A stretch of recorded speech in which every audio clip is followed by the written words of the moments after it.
ready? Okay. We're going to go ahead and get started today. This is panel 2, wireless connectivity and autonomy for UAVs and AAM. Our panel today is Kamish Nanuri. He is a professor of electrical engineering and director of autonomous systems laboratory at the University of North Texas. Next, we have Andy Thurling. He is the VP of Aerospace Innovation at DroneUp, where he leads DroneUp's development and execution of UAS airspace integration through development of standards and shaping policies for commercial BVLOS at scale. Mihai Situ was born in. Did you already do this?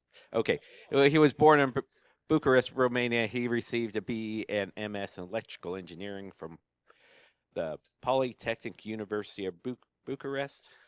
Yeah. He's one of the PIs. And then finally, but not least, we have Chris Sanders. He is a senior manager for the Verizon Frontline Crisis Response Team. All right.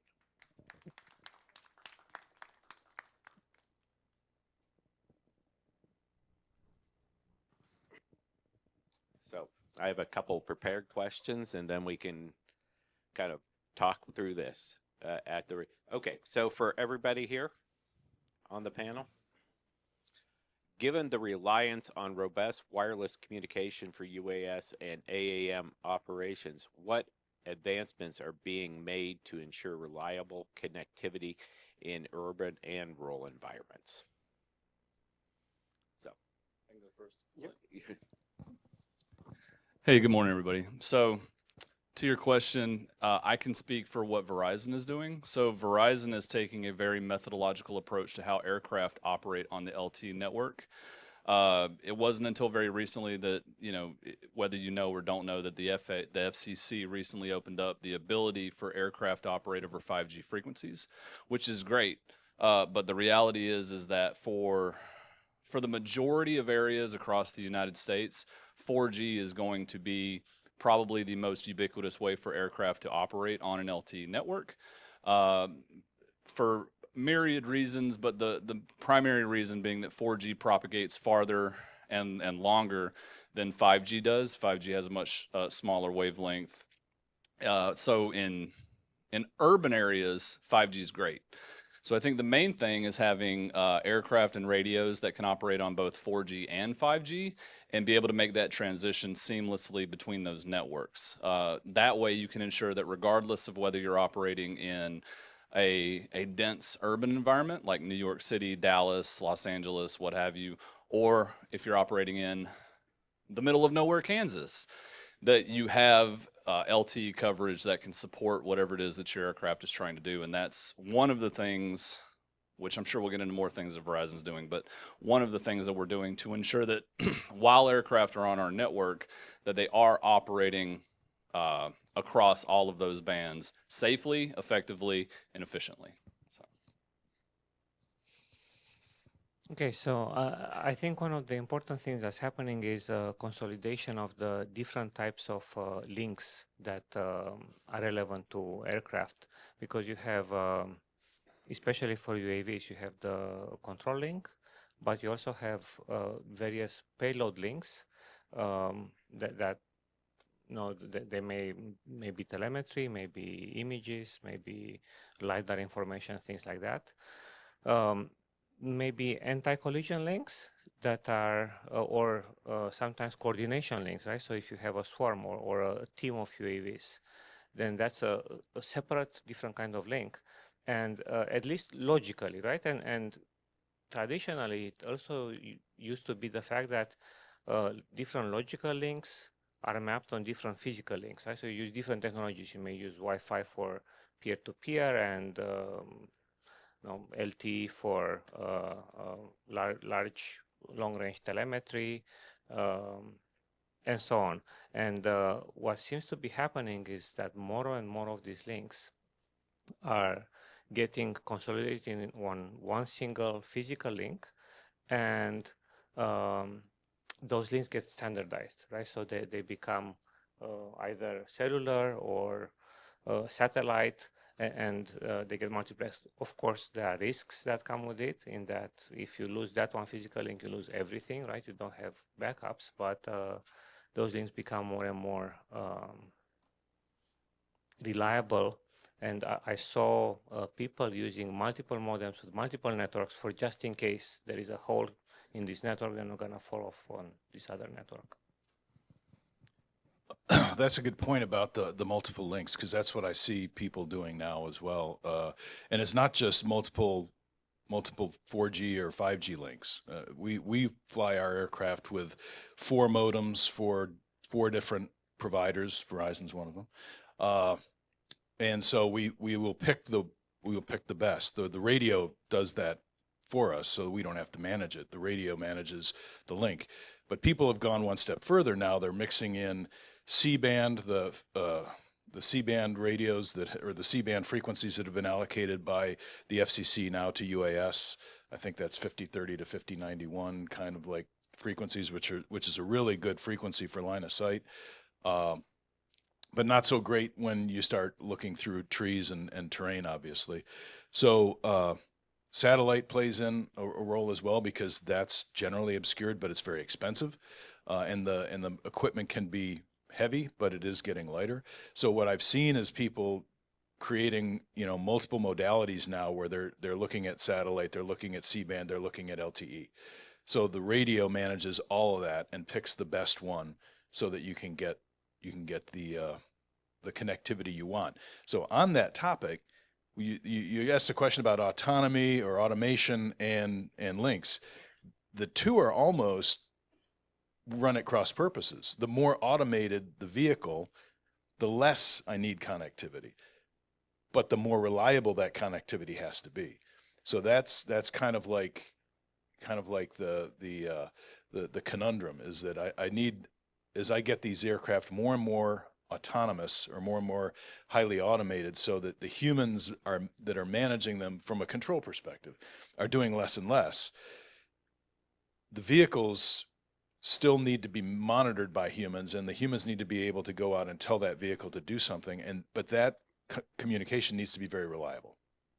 And so that's the issue, is that you don't necessarily need low latency or high bandwidth, but it has to be very reliable. And to make the safety case to the regulator, to the FAA or to EASA, you have to have the mobile network operator sign up a service level agreement that says, yes, I will provide you this level of reliability. And so far we have not had anybody willing to do that. And I think it's because we haven't done our job as the aviation industry to say exactly what the requirements are on that data link. And because I think that, to Verizon, if I have 300 milliseconds of delay in a data link, that's like forever. You can't talk over that. But to a drone, that's nothing. Drones don't move that fast. So unless you're doing like very high precision machine to machine coordination, those latencies are not going to be an issue for like detect and avoid and for airspace management. So you just need a very reliable, if I tell it to do something, I need to get it received. It doesn't matter whether it's in a half second or a second.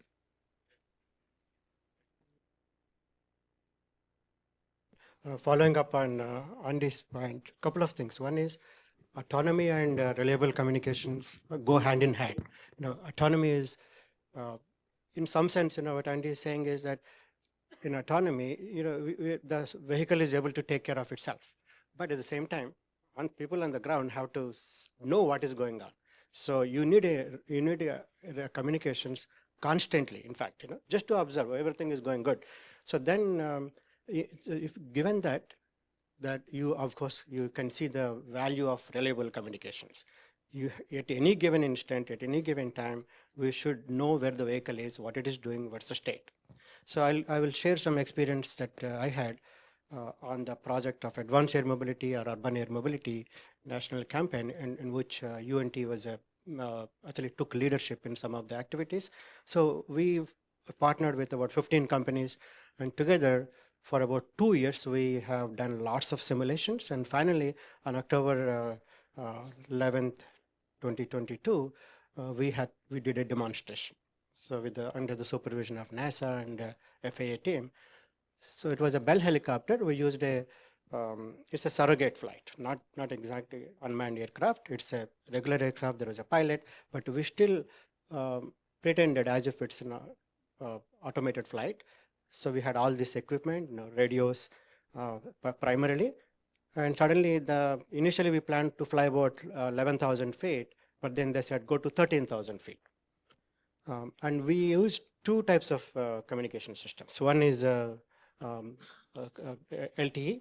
or 4G or 5G, because we were only using the one SIM card for that perspective. And then we used mesh radios. Mesh radios are tactical radios from a company called Silvus. And because we worked so hard for 2 years, the demonstration went very, very successfully. But the success is due to the fact that all these software systems that are on the ground, there are about 5-6 software subsystems, they all work like a charm perfectly. And what the problem that we had was the communication. So whether in one round, one flight or one round, it's about 30 miles each way or one way. So 60 miles is the total stretch.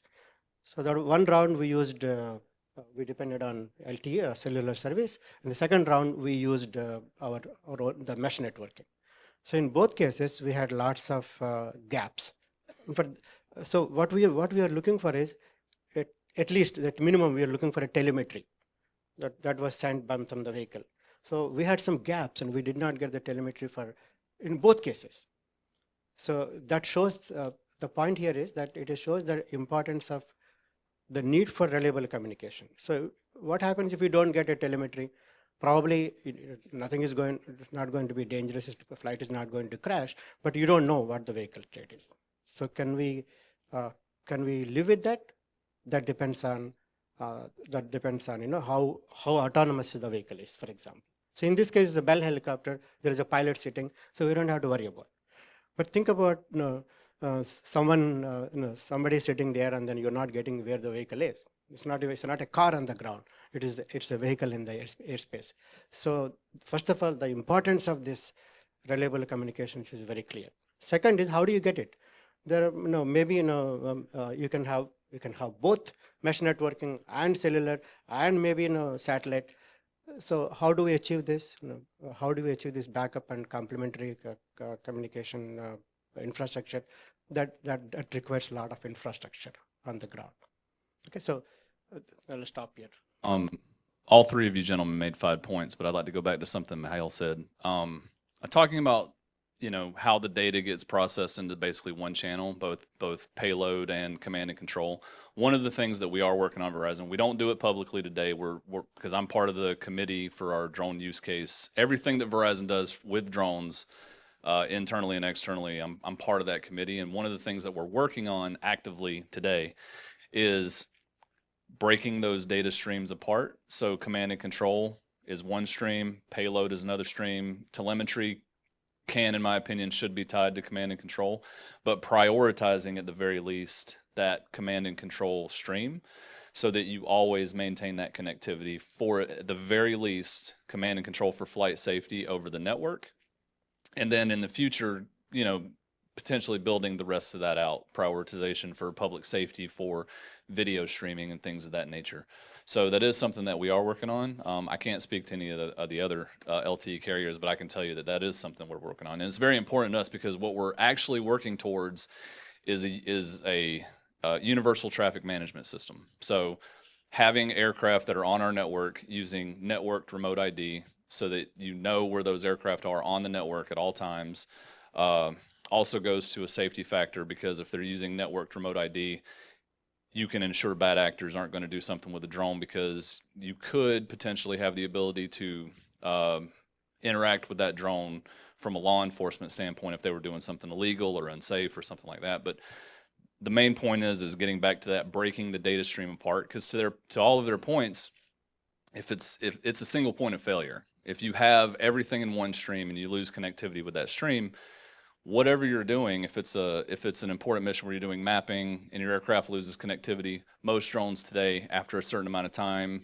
being disconnected from whatever command and control methodology they're using, will return to home. So if you're in the middle of let's say a 5,000 acre mapping mission, and your aircraft starts coming back, you're like, and then you have to figure out, where did it stop? What was it doing? Where do I need to pick back up at? And then you essentially lose time. So that is something that we're actively working on. And I apologize, I kind of got ahead of myself asking you guys questions. Why don't each of you go through and talk about what your research, and you kind of did there, but talk about what you're doing and your research. So again, my name is Chris Sanders. I am the Senior Manager of Crisis Response for the Verizon Frontline Crisis Response Team. So my day job is supporting public safety and first responders by creating networks for them during times of crisis or whenever they have something going on where they need additional support. So typically, I'm usually out supporting agencies who need connectivity either in places where connectivity doesn't exist. So if I'm helping search and rescue teams out in the mountains of North Carolina, or if I'm after hurricanes, I spent 2 weeks in Asheville after Hurricane Helene as one of the boots on the ground for our team, ensuring that public safety and first responders had connectivity. And the way that we do that in times of crisis like that usually is with satellite backhaul, whether it be GEO, MEO, LEO, as well as creating networks using UAS. We have tethered assets that we can set up anywhere.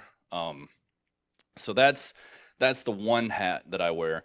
The other hat that I wear, as I mentioned, is being a part of the subject matter expert group within Verizon, who looks at everything that Verizon is doing with drones, how we can do it better, and how we can move technology forward to that universal traffic management solution that we're working towards. Because at the end of the day, when it comes to AAM and UAS, we are going to have to get to a universal traffic management solution at some point.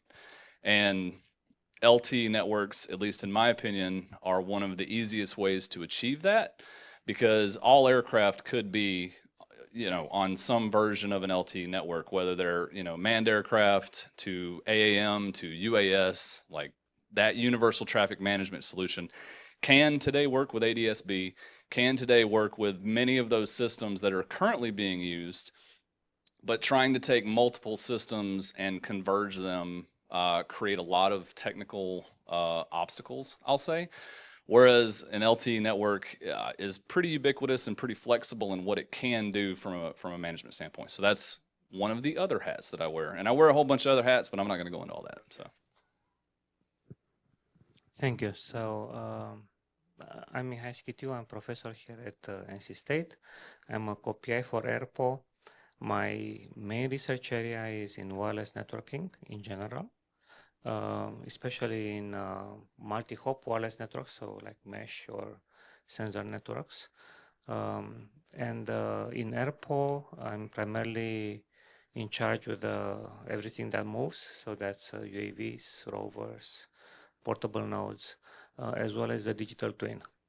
And I want to highlight the problem that you mentioned a little bit more, because traditionally the aircraft have communication systems either with the ground or sometimes between themselves.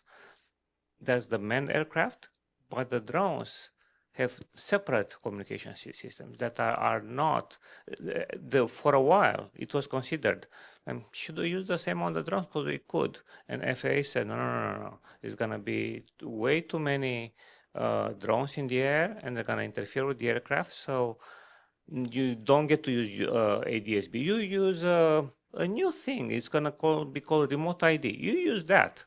And like, okay, what if a drone now tries to intersect with a manned aircraft? They speak different languages. They don't hear each other, right? So I want to emphasize the need for one common system. And cellular, to be honest, it makes the most sense because it's already out there. It's ubiquitous. It does the job well, right? In terms of, it has been designed for high-speed movement and for long ranges. So to my mind, the only other reasonable solution is satellite, but that very few networks. Coverage is very it's problematic. I was gonna say, but yeah, you have to track the satellites from a moving object. It's much harder to do than cellular, and harder and costlier, and yes, so it's a big problem. Andy? So I'm not a researcher. I'm into application of these data link technologies to beyond visual line of sight flight. My title is VP of Airspace Innovation, and you might say what's we usually talk about airspace integration with UAS, but the truth is that you need a lot of innovation in the way we manage airspace in order to embrace the new entrants like drones and advanced air mobility and high altitude platform systems. There's a lot of things that need to change about the way we manage airspace. It needs to go from being a more centralized management and control to a more collaborative operating environment. Which is going to need machine-to-machine communication, reliable machine-to-machine communication. And one of the things that has been an issue so far, at least with advanced air mobility, is that so far the FAA has been kind of silent about what kind of frequencies you get to use when you're controlling these vehicles or when you're managing these vehicles. LTE are licensed frequencies, but they're not protected. They're not aviation protected spectrum. Granted, there's no spectrum police that go out and find, if someone's interfering with that. But the FAA has been pretty clear, at least that in their still draft response to the 2018 congressional requirement to write a frequency paper. The FAA said that for detect and avoid, for example, they were requiring drones to use licensed frequencies, possibly protected, certainly not unlicensed. So the 2.4 gigahertz, which is very common in Wi-Fi communications, would be right out. You would not be able to use that in detect and avoid. Remote ID, oh, by the way, uses 2.4 and 5.8.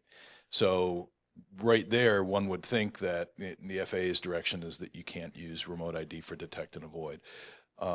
And there's a lot of discussion about whether we should be letting manned pilots see the remote ID from the drones, because if you're down low, mixing it up with I'm a manned pilot, so the last thing I want is somebody flying below 500 feet looking at a display to try and find out where the little drone is. They ought to be looking out for the big tree or the big hill that they're going to hit. So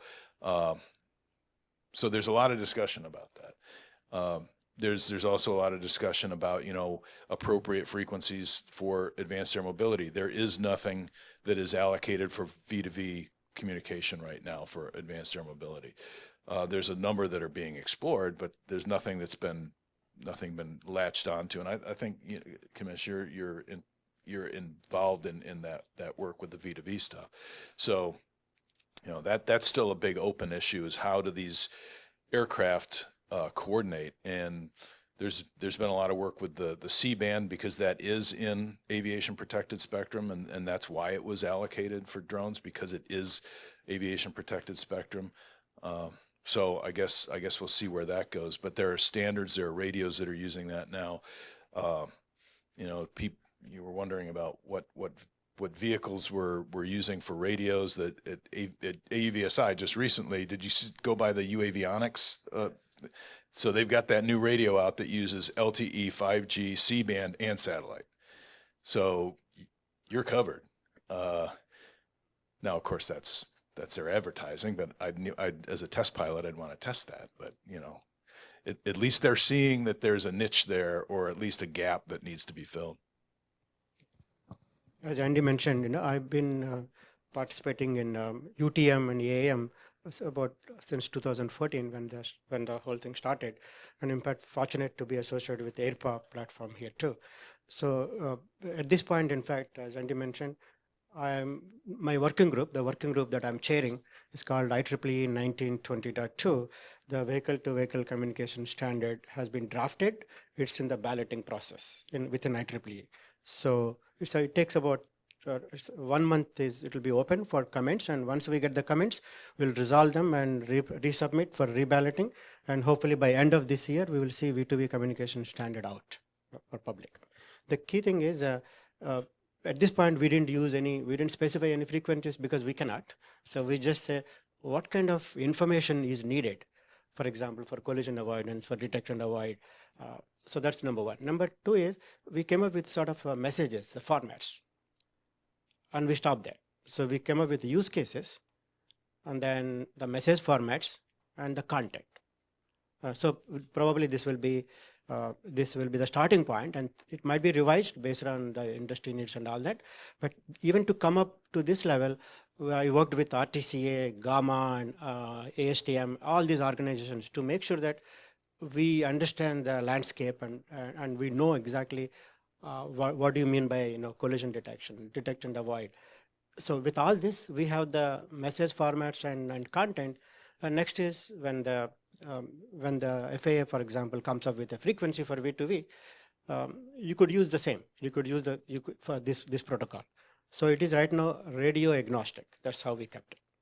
Yeah. So I've been engaged with UTM and advanced air mobility for a long time, and the most interesting that happening today, as we speak, on April 23rd, the FAA announced what they call Center for Advanced Aviation Technologies.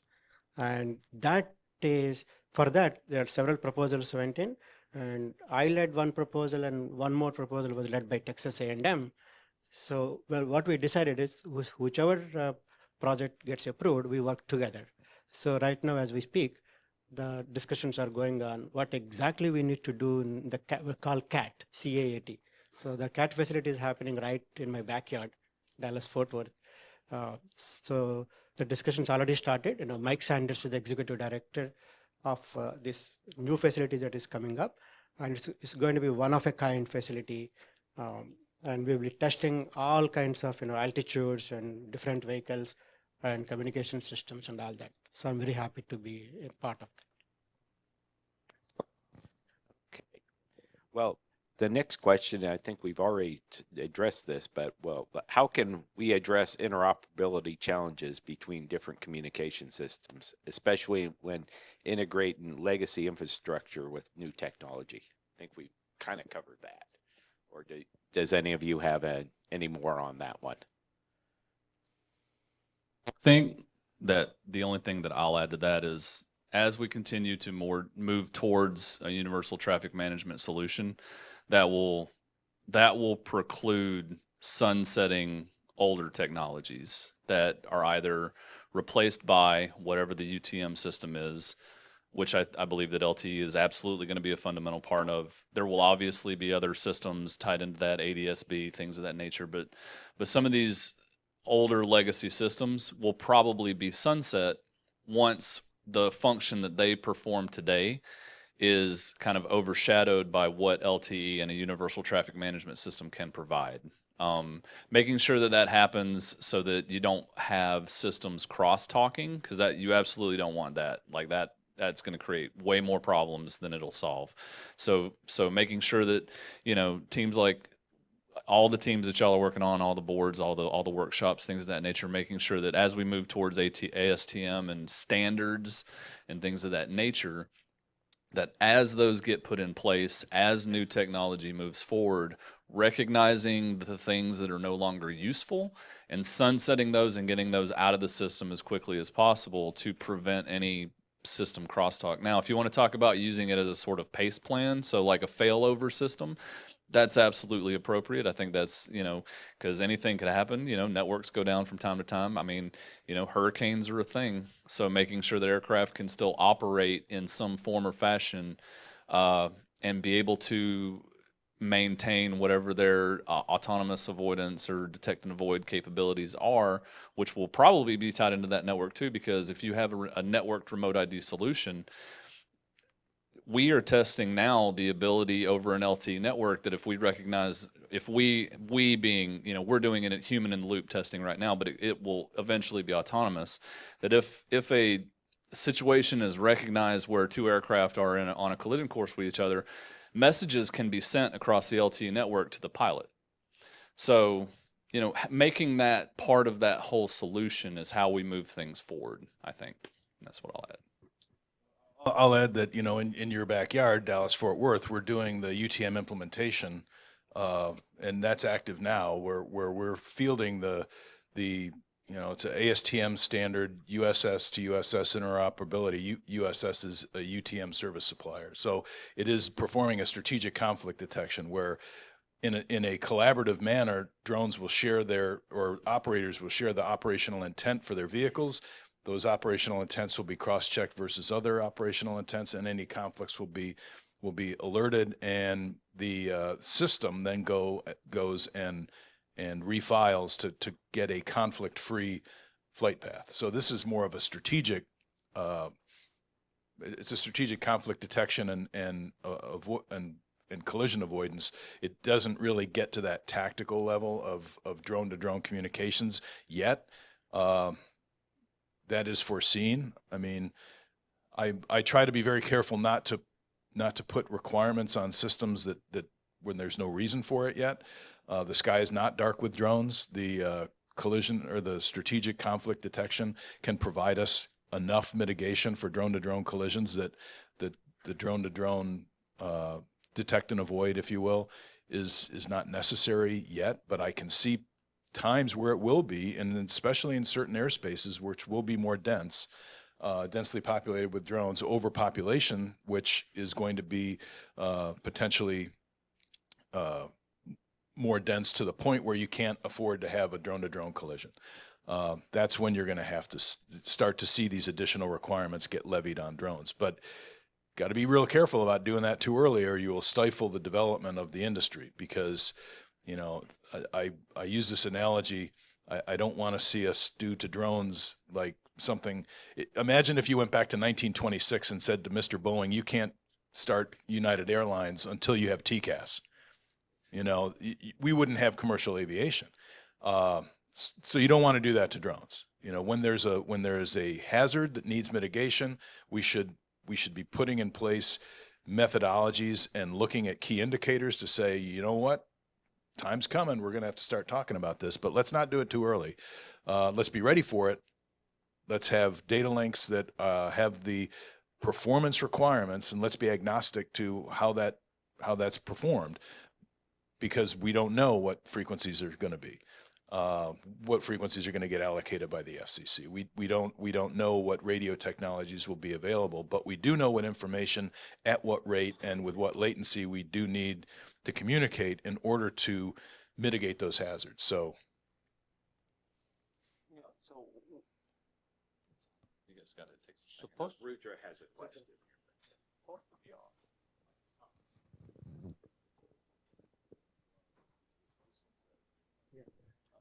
Yeah, I especially no voice with though. respect to that last point, may I quickly ask a question, and perhaps you can work it into your.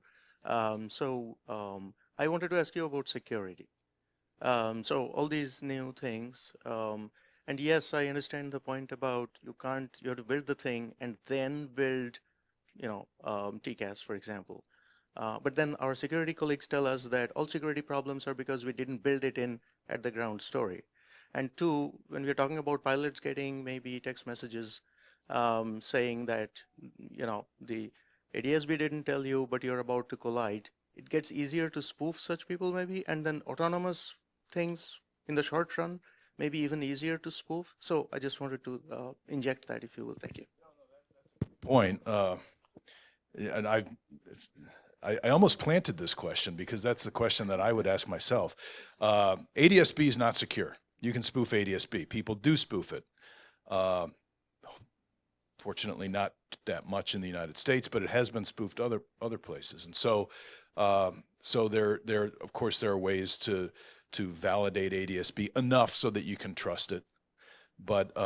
But yeah, it wasn't designed to be secure. And you're right. Layering on all the security folks will tell you is that security has to be baked in. You can't layer it on at the end, because that's always going to leave gaps. And I truly believe that. So it kind of goes back to standards. When you're talking about the standards, being agnostic to the solution, at least having requirements in there for some kind of validation. And like UTM, for example, did not have a requirement for message signing for the longest time, and it actually still doesn't in the ASTM standard. But that's changing. the updated standard will include message signing, and we tested as an industry and as a community. We tested message signing in several of the UTM test events that have preceded this key site in Dallas-Fort Worth, which doesn't include message signing, by the way. So the FAA has been on us about that since day one, that they want to see some method of non-repudiation fielded in the key site. And so that's on the roadmap, but it's, again, it's one of those things that let's kind of get operating, and then we will go ahead and put these new requirements into place. So yeah, message signing, we've demonstrated that. We want to bring it out into a more operational. That will make things much more secure. Like right now, ADSB is not secure. CPDLC, controller pilot data link is not secure. But you always have that pink body in the cockpit looking at the message and saying, well, that makes sense, and sends it to the FMS. And if it doesn't make sense, they can go back and get on the radio and talk to their dispatcher, talk to the controller, and verify that message is real. You can't do that machine to machine. That pink body, which is the backstop for all of these security issues so far, is gone. And so in machine to machine, that security actually is much more important. So I totally agree with that point. Great question. And the community is trying to address that, because we understand that. We understand that, you are creating you have to have a resilient system that can fail functional and be resilient in the face of inevitable cyber attacks. So ICAO is working on that. There's actually now a cyber safety panel at ICAO level, which is really good to see. So there's actually a lot of work being done in both ICAO and all the larger CAAs on security. So it's not something that's being ignored, but yes, it is something that we need to solve. Yeah, so I like a couple of points. First of all, let me make it clear. The ADSB not being secure and signed, it can be, as of today, you can say, oh, you see that helicopter out there? Let's see how I can make it freak out. And then I can start transmitting from a super simple SDR, right? So it doesn't have to be anything fancy. Everything is open. Everything is already, there is software in the GNU radio library for it, right? So it's like, okay, let's make up a virtual helicopter that's gonna cross path with that helicopter. How do I know where that is? It transmits ADSB, I can read it, then say, okay, now let's make a virtual helicopter that intersects with that. And it's gonna get a warning, it's gonna start looking to the right, it's gonna take evasive action, and absolutely nothing happens in reality, right? It's all virtual. And to my surprise, ADSB is a thing that FAA said, this is good, let's go for it. Although, and this is what I wanted to make a second point, FAA is usually so slow at adopting any new standard. It's famously so, right? So it's even a altitude gauge, a fuel gauge, everything has to go through so many certifications. But they obviously have a blind spot on the security side, and regarding the consolidation of getting cellular links into their system, that's gonna be in one way hell to put through FAA. On the other hand, it's gonna be so welcome because it comes with baked-in security. Okay? So it's a very complicated problem, and I think right now there is not a clear solution that solves everything, especially when you throw security into the mix. Yeah, sure. And from an LTE standpoint, as Mihail mentioned, security is baked into an LTE network. Nobody is hacking LTE networks today. I'm knock on wood, but the way that Verizon ensures security for UAS on our network is you can't just take a SIM card and put it in a drone and operate on Verizon's network. We only allow aircraft on our network that have gone through a rigorous device certification test. So beyond just making sure that the radio, for instance, I'm not going to name any names, but there was a company that we used to allow on our network, and it's not DJI, so I'm not going there. But we sent it to our cyber teams who did penetration testing and found out that there was a large amount of data getting sent autonomously outside the United States. So we removed that entire platform off of the ability to operate on our network because we can't have that, right? It's a security issue. Because then if you have the ability to do that, if the device can be penetrated from a cyber standpoint, then you can do spoofing, you can do MeG, you can do things of that nature that create safety risks. So we go through a very rigorous device certification process so that if there is a SIM card that goes into a UAS, it is tied to the serial number of that UAS so that when the networked remote ID is on the network, you know that it's tied to that aircraft, it's tied to the pilot, and it's all of that is secure beyond just the security of the LTE network itself. So we take it an extra step, I'll say. Actually, even though it's only one question or two questions, there's a lot of discussion for a very good reason. For example, as far as security is concerned, I have this experience. Whenever we, for example, write a proposal on security, the comments are, "Oh, it's already solved. We already know how to secure things." But the key thing is this is where actually academicians, researchers like faculty and students can contribute a lot. Security in the airspace is different compared to what you do on the terrestrial side. For example, you need near real-time security implementation. All these heavyweight certificates and those kind of things won't work.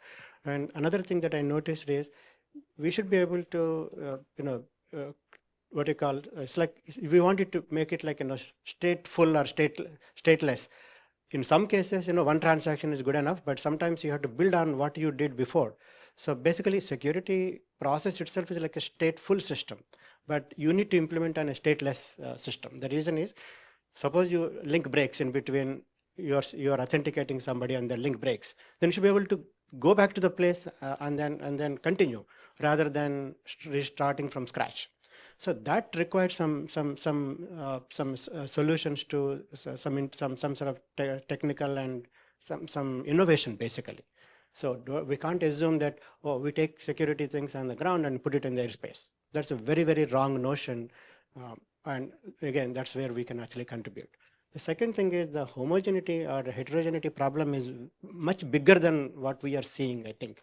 The reason is, there are small aircraft, like small drones flying at 400 feet, big aircraft flying at 4,000 feet, and you have manned helicopters. So the biggest challenge, as we already mentioned, how can we avoid conflicts between a helicopter that is piloted by a person and an unmanned aircraft? And given the altitude differences also, providing a communication from the ground, from a cell station to 400 feet and 4,000 feet is not easy. You have to, for example, that cell towers are primarily targeted for ground users, and then you have to put another set of antennas facing up. And so cellular solution is best if there are cell towers and if you are able to coexist, both provide communication for upper space, airspace, as well as on the ground. But what if there are cell towers are not there in rural areas?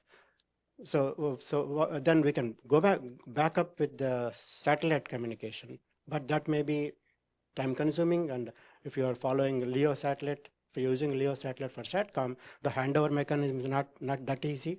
People are still working on the handing over from one satellite to another satellite. So we need a suite of scenario, what you call backup mechanisms, mesh radios, maybe cellular and satellite. So, but again, those have to be tested. So while it seems like we can get a handle on this heterogeneous communication, it's not that easy as it appears. Dr. Tata, I think has a follow-up question.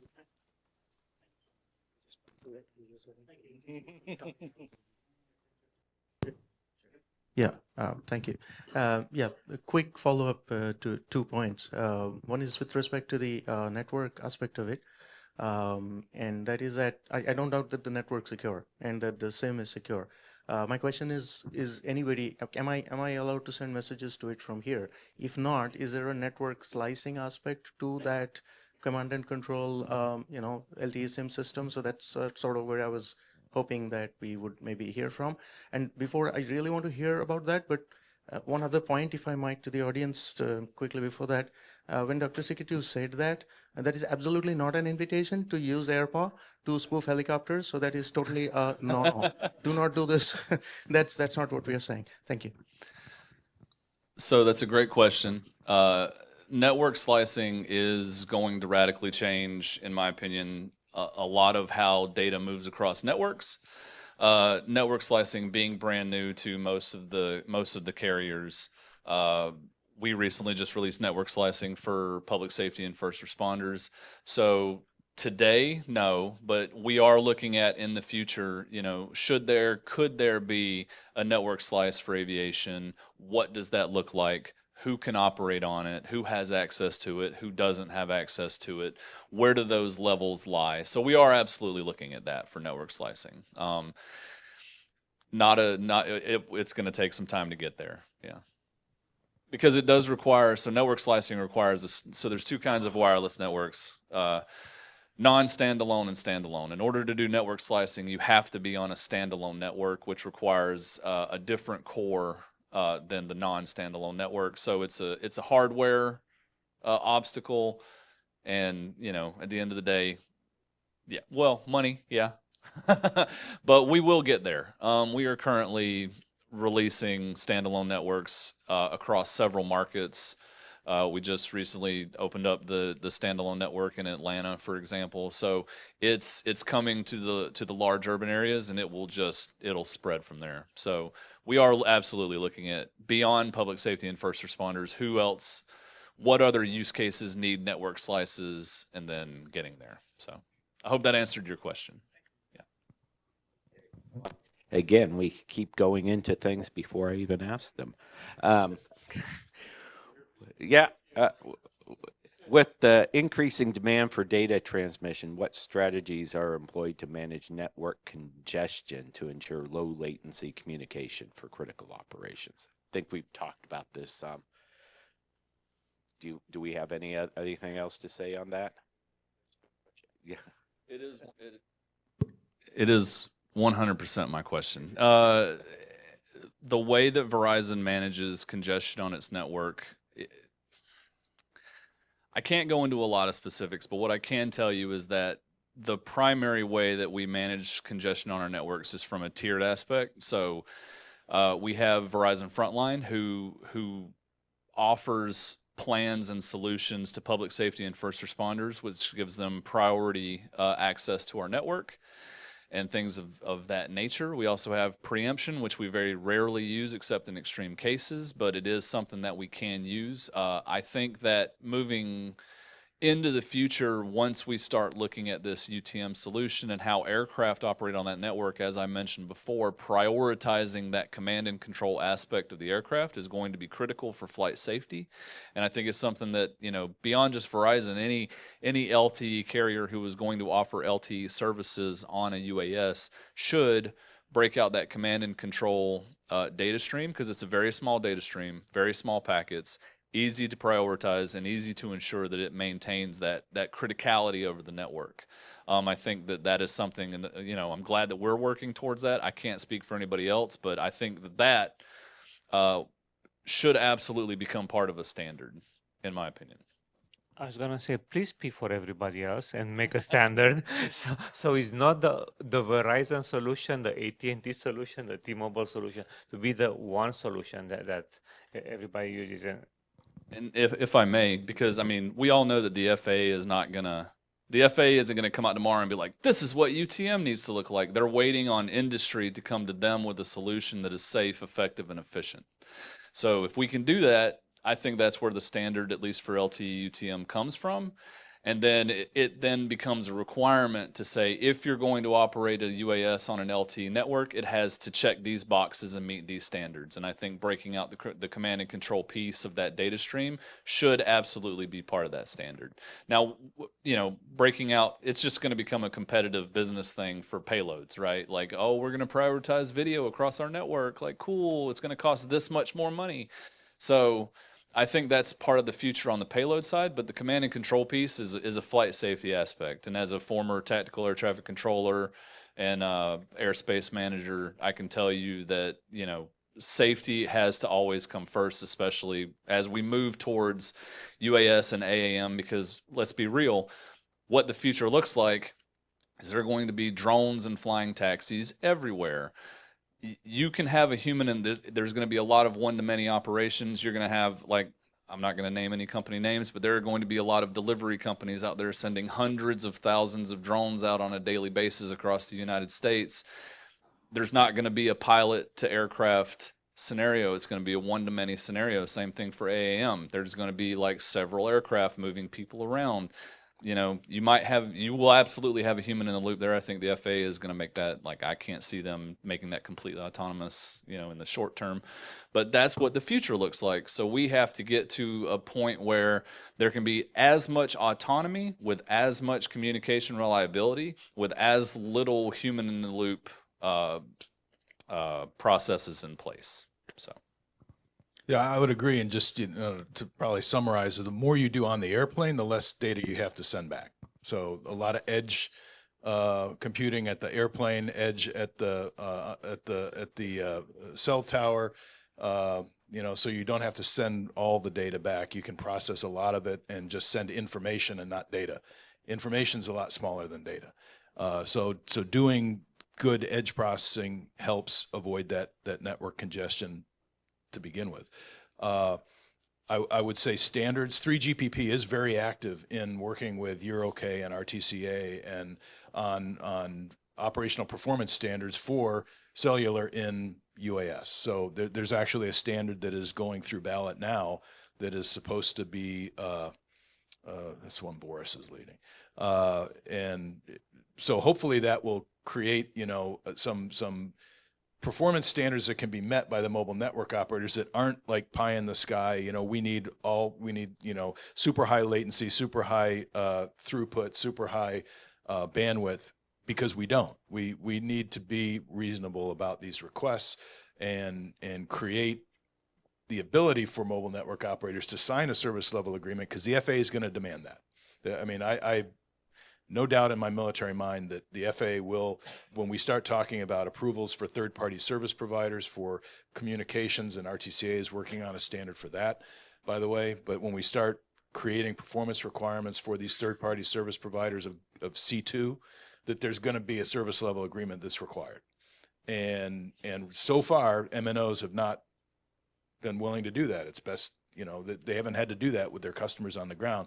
They're unwilling to do it in the air, I think, because they're afraid of what we're asking for. And I think if we do our job right, and we do, and we limit the bandwidth and latency requirements to something that's very reasonable and yet not completely safe, but safe enough, given the backups and the redundancies and the resiliency built in, I think that we'll be able to use LTE as part of the communication solution with other things as well.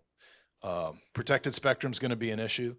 The FAA is pretty hard over on the fact that you can't use unlicensed for safety of life.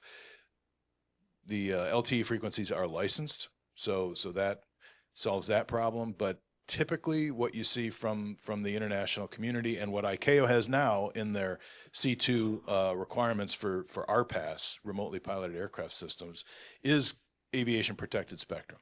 So there's some changes that need to occur there, and I think they are occurring.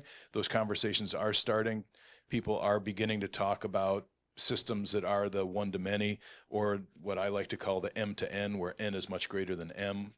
Where you have a small team of humans managing a large fleet of vehicles, so that mapping is no longer the important part.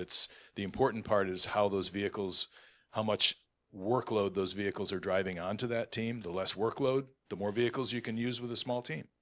So anyway, I guess we've answered that question, and probably the next one. Yeah, that was the next one.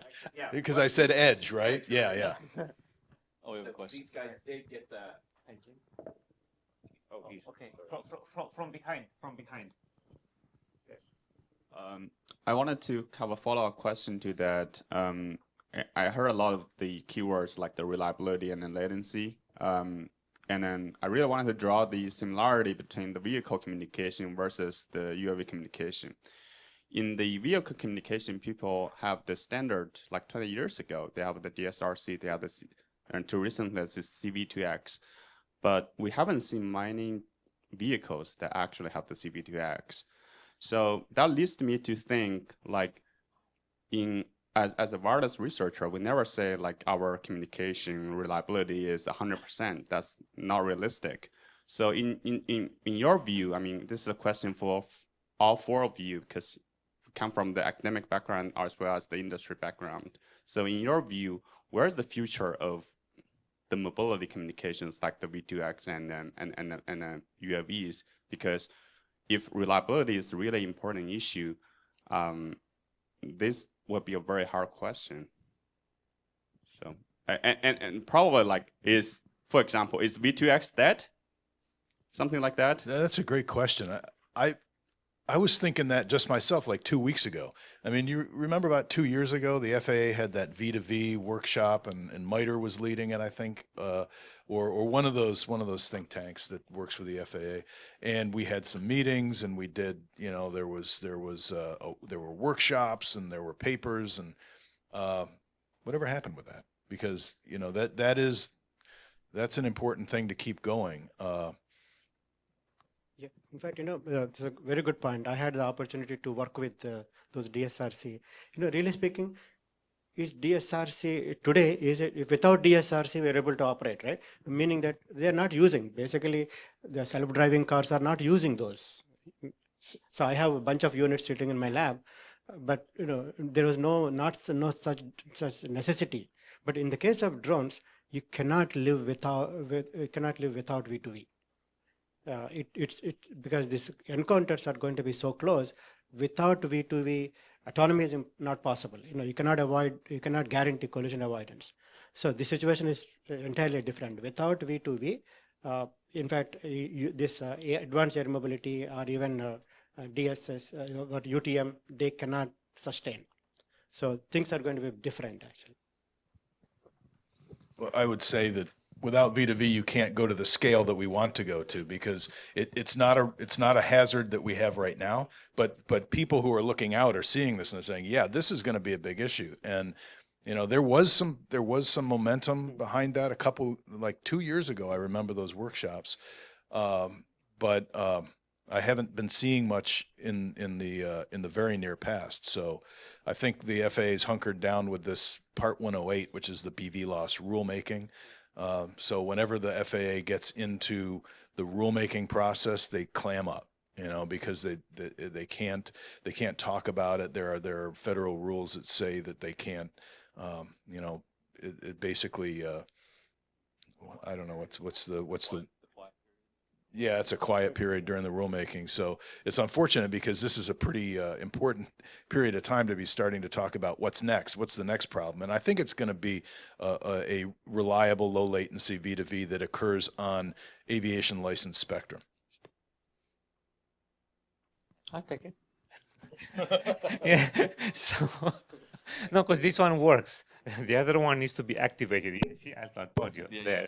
Yeah. Threshold is high. Exactly. So I think for V2V, communications are nice to have. It's a luxury. It's something extra. And if they don't work very reliably, what's the worst can happen? We're gonna bend some metal, right? For aviation, first of all, there is FAA that may mandate, and it's very likely gonna mandate the communications the way they did from December, whatever, is going to be remote ID. And then there is remote ID everywhere. right? So there is this kind of power that FAA has, which there is no agency to have required that from for the V2V, right? For the vehicles.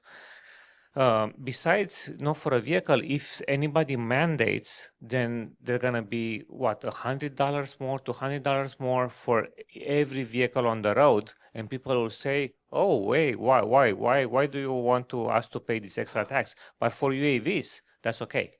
Okay, so to have this extra communication cost for it, right? So there are differences which give me hope that it's not going to be the same situation as it was for DSRC, right? So DSRC, you are right, it's mostly dead, but I don't think that's going to happen for UAVs. And there's nothing I can say that these three didn't already say better. So, All right. All I have left here is talking about real-time processing using edge computing, but Andy's brought that up. Does anyone else have something to say about that edge computing and 5G Yeah, I'll networks? just take a minute. Basically, I think as we kind of identified, the more you do on the onboard, the less you have to communicate. There are some communication like command and control. They are necessary all the time, but in terms of payload, or it's called payload communication. Payload communication means the data you're getting from sensors, and then if there is a need for sharing that to the ground or to other vehicles, then you need to think about what information is needed. So if you are able to process image on board, and you're able to give the what you call information, as Andy said, instead of just the raw data, then you could cut down the communication. So for that to happen, in some cases, you should be able to download that image to the ground and then process it and get back the result. If you're not able to process on the aircraft, a good example is, and I was working on a project to what you call GPS denied navigation. So what does it mean? It fails, even though GPS is working. There may be occasional occasions where you're not getting the GPS signal. Then you need to figure out, how do I find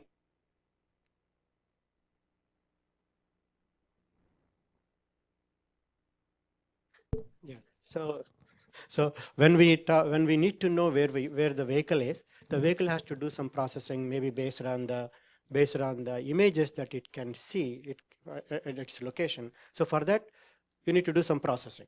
So can we do this on board in real time, or you want to download the image to the ground control station and get back the location information?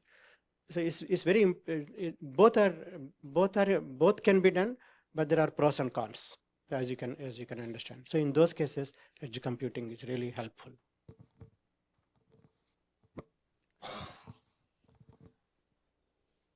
I want to play a thought experiment with you for a moment. So imagine it's 5-10 years from now. You're sitting in an autonomous taxi in the back seat that's being flown completely autonomously from wherever you're going to dinner, let's say. Imagine that this aircraft is using edge computing and AI to manage everything on the universal traffic management system, from a traffic standpoint, from a routing standpoint, and from a communication standpoint. So not only does it know where you are, but it knows where the 15 delivery drones that are around you are. It knows where the Coast Guard helicopter that's 1 mile away flying low level is, and it's autonomously making corrections to the aircraft, very minor corrections. You don't have to do you don't have to do anything crazy, but it's making those minor corrections as you're moving through the airspace to ensure autonomous detection and avoidance. Because that ultimately is what all of us are trying to get to, is that reducing the workload on people, making it more autonomous, but ensuring that it's safe and effective, so that you can get into an autonomous aircraft wherever you are, and it can go from point A to point B without you ever having to make any sort of actionable change to what that aircraft is doing, because it's all being managed by edge computing, AI, and the human in the loop, the pink bodies, somewhere in some operations center making sure that all of that is happening as that final check. The reality is that there will always be some aircraft that don't operate on it. The first thing I think of is crop dusters. You know, they are going to fight, you know, getting on this network tooth and nail.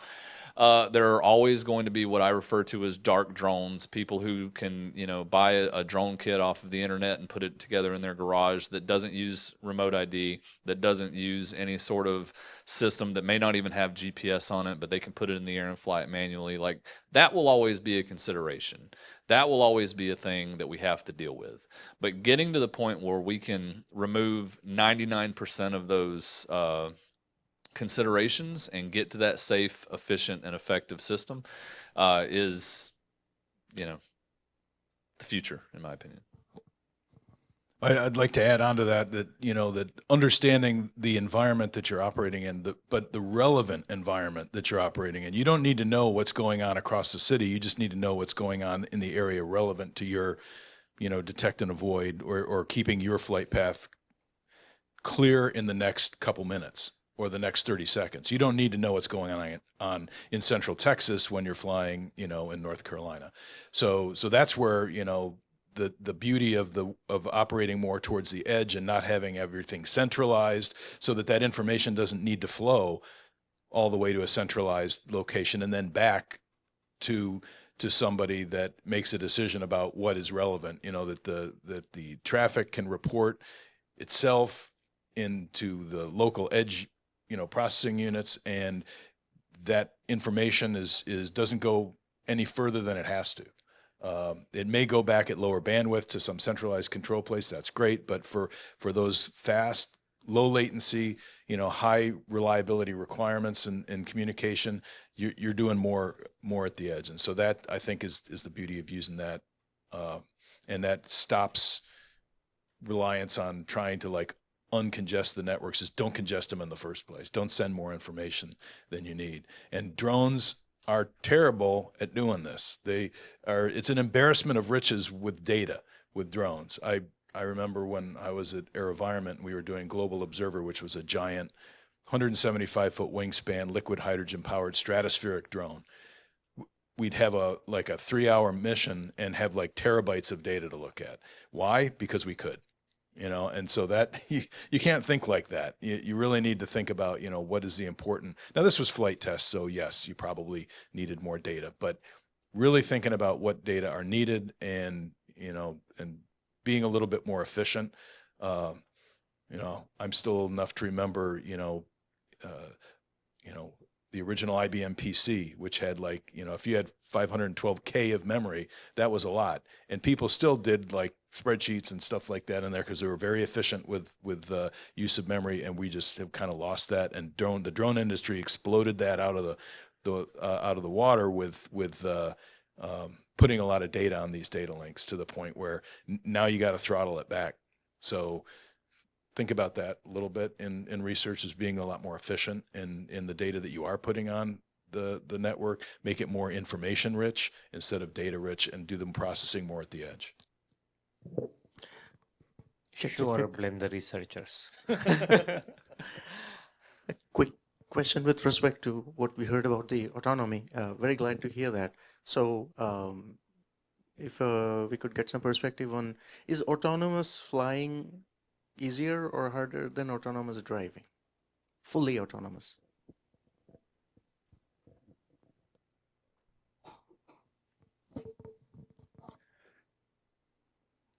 That's a really good question. So I think that the environment is a lot more predictable with aviation. The weather, of course, is a much bigger impact on aviation than it is on driving. But you don't have random people walking around, or bicycles, or kids chasing balls into the street and things like that sort of confound the solution for automated driving. So I think fully automated aviation will probably actually occur sooner. I was just at AUVSI last week with my colleagues from Reliable Robotics, and they're basically droning out like a Cessna Caravan. And they've demonstrated, you know, point to point over 100 miles autonomous flying. Now there's a safety pilot on board to meet, the requirements of the FAA because we don't completely trust the system yet. So trusted autonomy is something that we need to work on.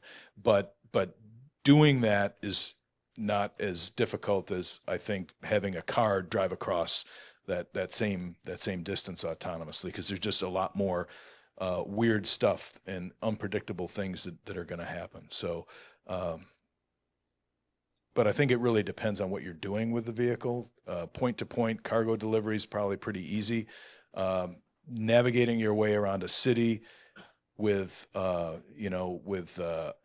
sorts of multipath issues on GNSS and on data links and weird vorticity coming off of buildings from winds.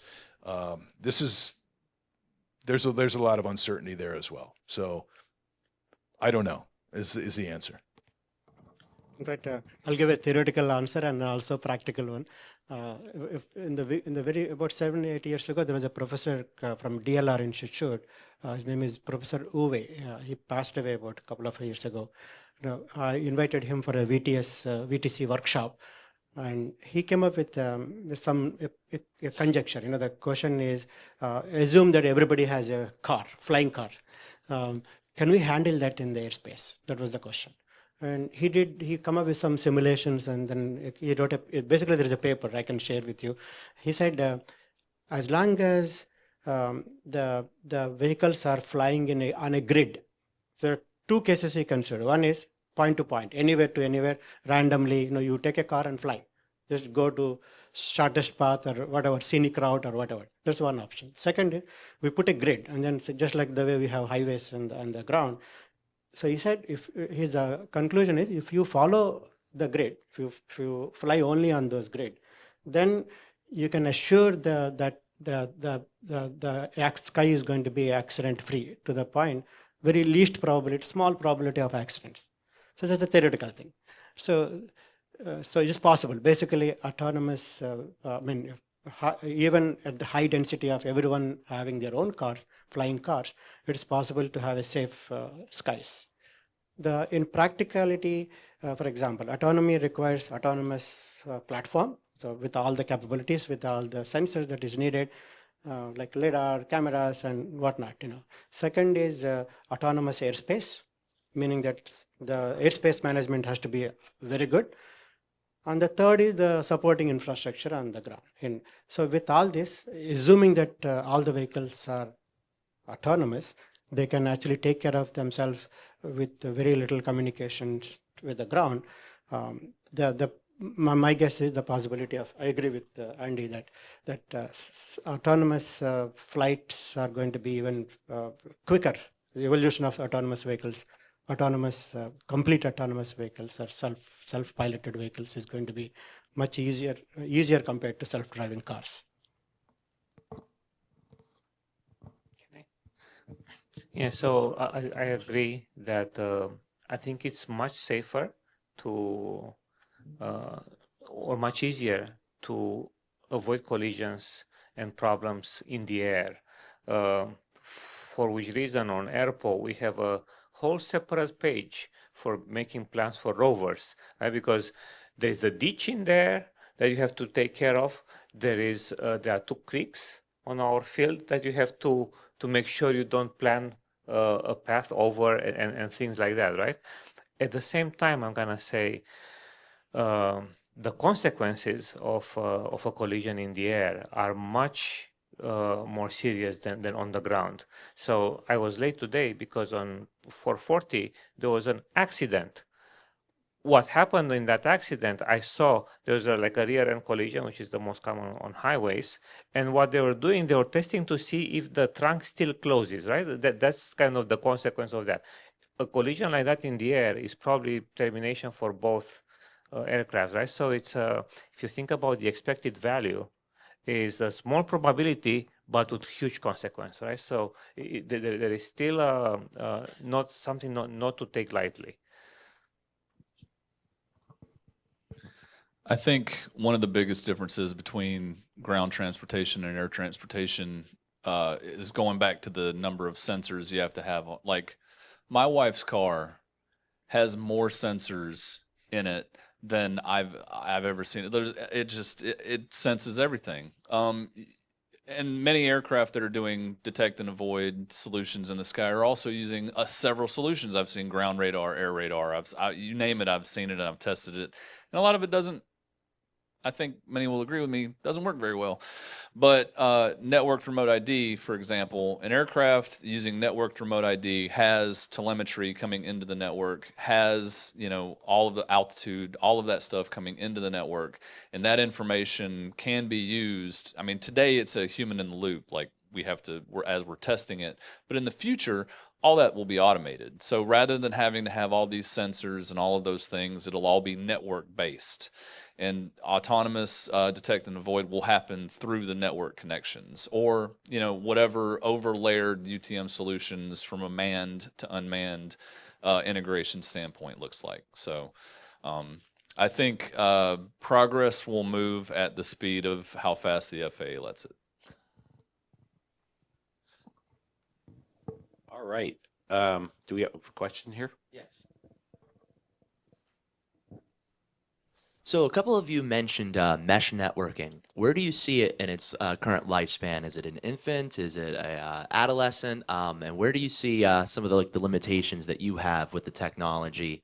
Are you using proprietary systems? Are you trying to use open source? And how do you see integrating it for interoperability between different agencies like police, fire, and like city IoT? The ones that I used are Silvus radios. They are tactical network radios. And in fact, I have, for example, in our experiment, initially it was the transmit power was set to 1 watt. I know it didn't go that far. Probably it went for a few miles, but we wanted 10 miles and more. So we had to increase the power, and it worked very well. But still, for example, if the vehicles are not line of sight, they are not in line of sight, we have a problem. So it didn't work reliably all throughout the flight or throughout the 30 minutes of flight, but it worked reasonably well. There were gaps. We were not getting the telemetry occasionally. So today there are companies, like some of the companies are providing a mesh network solution for communication. So what they have is they have a radio node.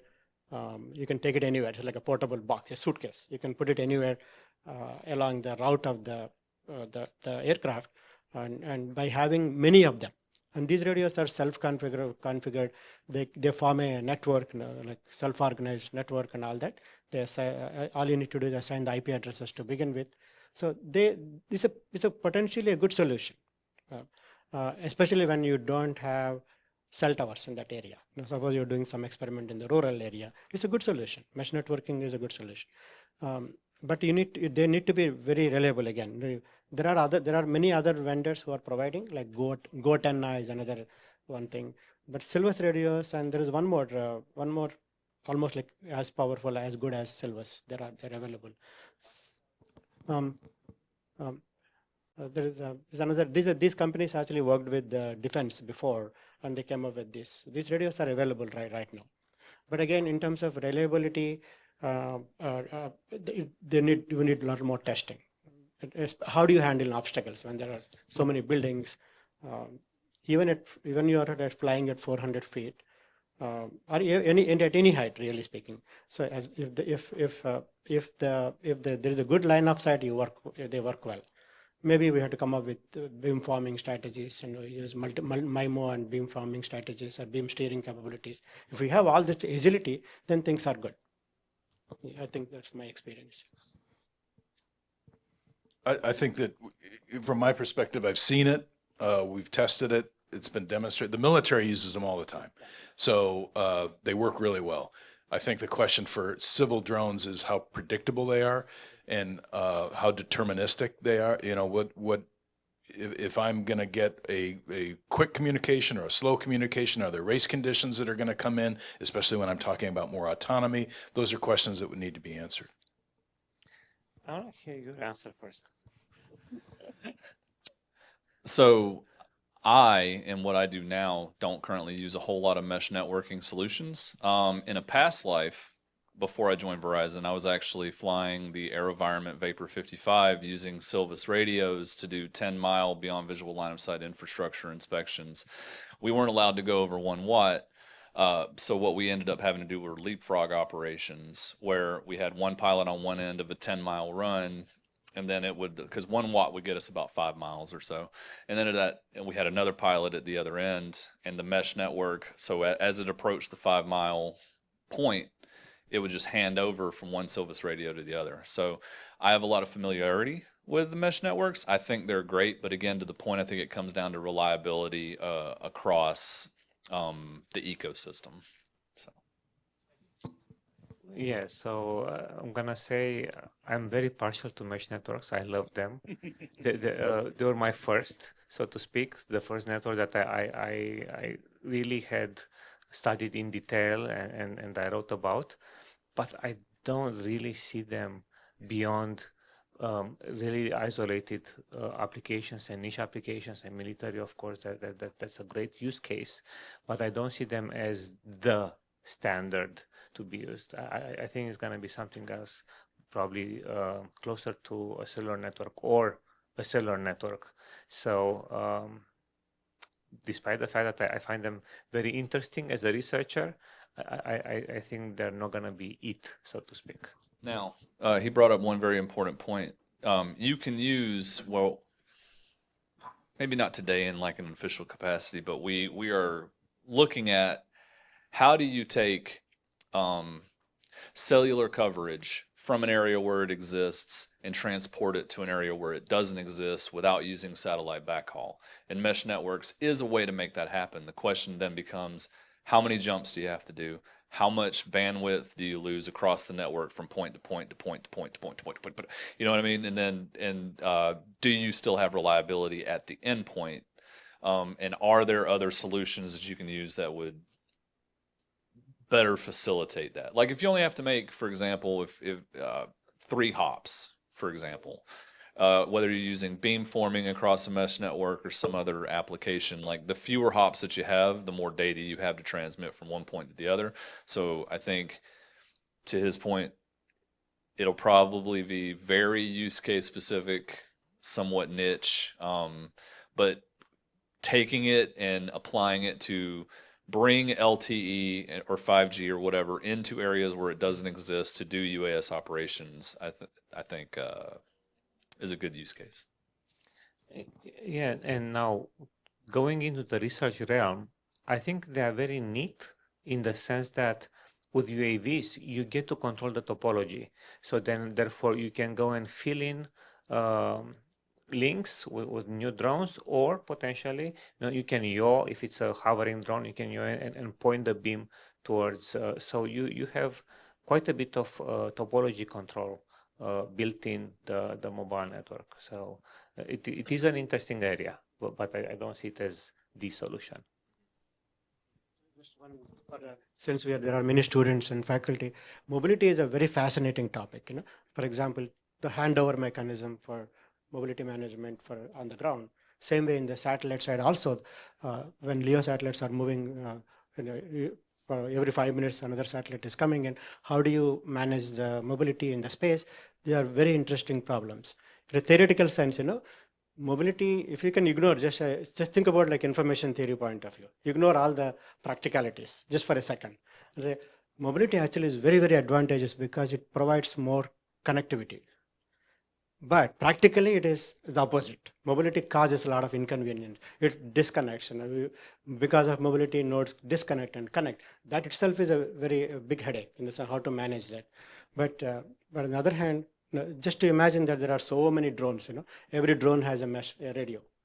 Think about how strong will be the network. If you can circumvent, solve the problem of mobility management, you have a whole network in the space. So the more nodes you have, the more dense the network is. So you could take it as an advantage. So it's more like a research topic, not. Excellent. Does anyone on the panel have any final thoughts that we haven't addressed yet? And if not, we can open up for questions. The question. Uh-oh. So I have two questions. One of them is connected to what Kamesh was just saying. And Andy said earlier, the skies are not dark yet. So when are we going to have skies gray? Do you have any predictions? I know there is a lot happening. Your company is doing, I guess, delivery with Walmart. Some people are saying in 2028 we will have drone air taxis, and Back to the Future predicted it to be 2015, and Jetsons is 2060s, I guess. So, and that's the first question. The second question is, obviously it will cause, I think the scalability is going to cause other problems related to wireless. I mean, if you have more and more aerial vehicles, there will be spectrum problems, connectivity problems. They will cause interference to devices on the ground. Related to all those challenges, where do you see AirPower? How can AirPower help address some of these challenges? Well, I'll take the first one. So yeah, the sky isn't dark with drones, and like they say, the future is here. It's just not evenly distributed. So if you go to Holly Springs, you'll see drone flying around in North Carolina. It's soon to be coming to, I think, Winston-Salem I think somebody announced that recently. But you go to North Texas in the Dallas-Fort Worth area, and there are a number of delivery operations that are occurring there. So there's actually, the skies are not dark, they're gray. But I will tell you that the FAA has come to the industry consortium and said, in order for you to fly beyond visual line of sight, you need to deconflict with the other people's drones. So you need to solve that problem. That hazard needs to be mitigated. And so we're using UTM to mitigate that hazard. So the industry came together and created, governance agreements and self-governance agreements that the FAA has approved and assigned us all letters of authorization to use UTM to mitigate that hazard. So in areas where you're seeing these increased densities, there's going to be these kind of requirements, and industries rising to the occasion and creating the UTM networks to be able to go ahead and do that. So I think that it's going to be spotty. There's going to be places where there's a lot of activity. There's going to be places where there's not a lot of activity. So we need to be very careful about applying solutions that are one size fits all, because it's not a one size fits all problem. Same thing with advanced air mobility is a little different, because the vehicles that they claim are going to be certified next year or the year after don't include anything that are going to let them scale, because they're going to have pilots in them. And they're flying in the same airspace rules that we have today for VFR aircraft. They're basically fancy electric helicopters. So how many times do you see a helicopter flying around? This is not a police helicopter, doing transportation of people. If you're in New York City, maybe sometimes, but not a lot around here. So again, it's going to be spotty. Now, once we've evolved the autonomy and certified the autonomy on those vehicles, and evolved the airspace management techniques so that there's more automation there, so that the humans that are managing the airspace are able to manage a lot more vehicles, then we'll start to see the scale. So it's not going to be 2028 for advanced air mobility. They may be flying, but they'll be flying like VFR helicopters. They won't be flying like their marketing says. Except in very limited kind of trials and I would say stunts. But drones are already doing that. And why? Because the risk is lower. And yes, air-to-air collisions between drones or air-to-air collisions are inherently more, the severity is ratcheted up quite a bit, because, if you hit, you're going to fall. And the fall is usually what kills you. And so they're to be avoided. But if it's two drones and they're not over a densely populated area, the chances are that, the likelihood is lower that there's going to be injuries. So risk is always a combination of severity and likelihood. So the severity could be pretty bad, but the likelihood of hurting someone is pretty low. So we need to be careful about applying the one size fits all solutions to problems, both in drone-to-drone collisions and the advanced air mobility as well, because it's going to be very dependent on the operation and where it occurs. I think taking a lot of what he said and encapsulating that into where my opinion lies is once we achieve a safe, effective, and efficient LTE-based UTM, the floodgates are going to open because you've now removed a lot of the obstacles that aircraft have to beyond visual line of sight operations, which is maintaining connectivity over long distances. Unless you're using something like a mesh network or satellite or something else, it's really hard to operate an aircraft farther than whatever your RF capabilities allow you to do, or Wi-Fi, or whatever it is that you're currently using. There are companies out there, DroneUp being one of them, who are doing a lot of BV loss, operations and things of that nature. But again, to his point, it's localized. Once we get to a point where, and we've tested this, we can now operate an aircraft. We did a test where we had a pilot in Seattle flying an aircraft remotely beyond visual line of sight in Alaska. Now, scaling that safely, effectively, and efficiently is the challenge, and it is what we're working towards. But I think once we achieve something that can be brought to, the United States and released into the wild, I think the floodgates will probably open. Yeah, and if you look at the history, about its UTM started about around 2014, and then by 2024 we are seeing reasonable drone deliveries today.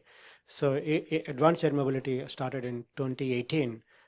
To be specific, on November 1st and 2nd, there was a big meeting in Seattle. Advanced air mobility, urban air mobility was announced by NASA, and then expect 10 years. So by 2028, the expectation is that by 28 we should see. But there were some gaps. For example, between because of COVID, a couple of years were delayed, and then effectively advanced air mobility national campaign started in 2020. Then it took the first phase was completed by 2022, and there was a huge gap. So the next phase was supposed to start in 23 itself, but it didn't happen. I was asking some people who are involved in what's the delay. One is they wanted to see how UTM is going to work. And if UTM is successful, then we can learn the lessons, what worked and what didn't work, and then go to advanced air mobility or urban air mobility. So the second phase hasn't been even started. So the reason is, again, they are watching, how UTM is shaping place or take for safety reasons. And also NASA has this, FAA has this some strategy, crawl, walk, run, and for a very good reason. In fact, for all the complaints we have on FAA, I still see that, there is a safety is the criteria. They don't want to do anything. They don't want to do something in a hurried fashion, and one accident can stop this progress. So 28 is a expected thing, because the document from FAA came in 2023. The next 5 years we're going to see this. Probably in a couple of years delay. So my prediction is by 2030 we're going to see a lot of things. All right, I guess that is, thank you for everybody. Thank you, our panel. We are at the end of our time here. Before we leave, I want to see how many people are planning to go to the demo at Lake Wheeler on Friday. Okay, most everybody. Well, I hope so. It is still on. As far as what I mean, the weather looks pretty like we're gonna eke it out because we're going in the morning. I will tell you, it is a working farm and it's been wet a lot. So sensible shoes, no fancy dresses, no fancy pants. And we do have bug spray and sunscreen out there, but I will suggest that too. So, thank you, and thank our panel.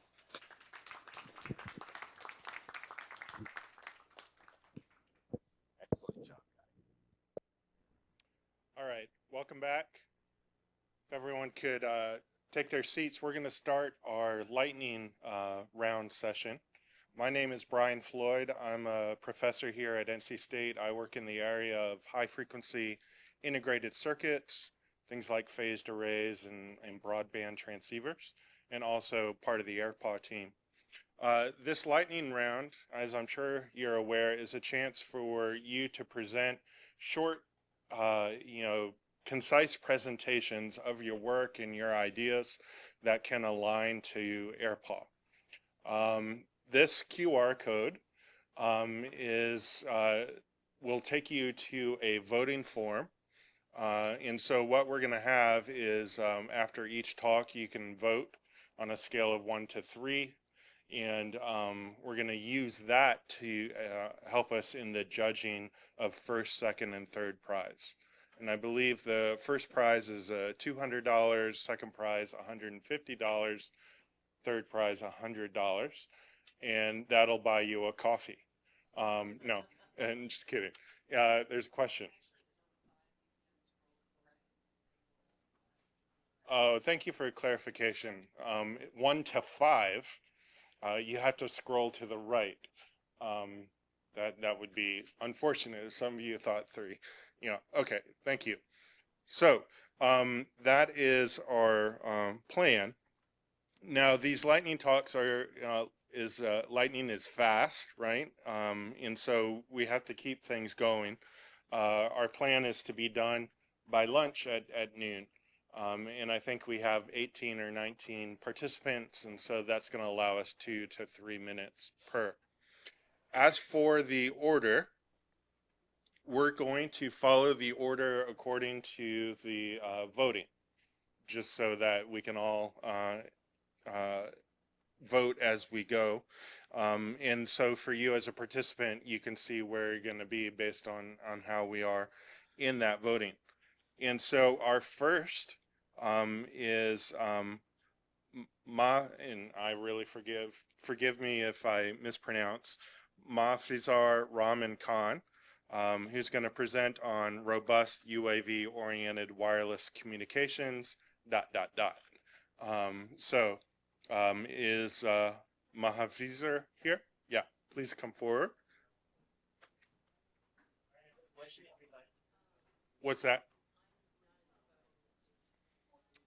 Okay, if you're not on the list, we're gonna pick you on the end, and then if you could go see Ishmael in the corner, he'll be able to add you to the voter.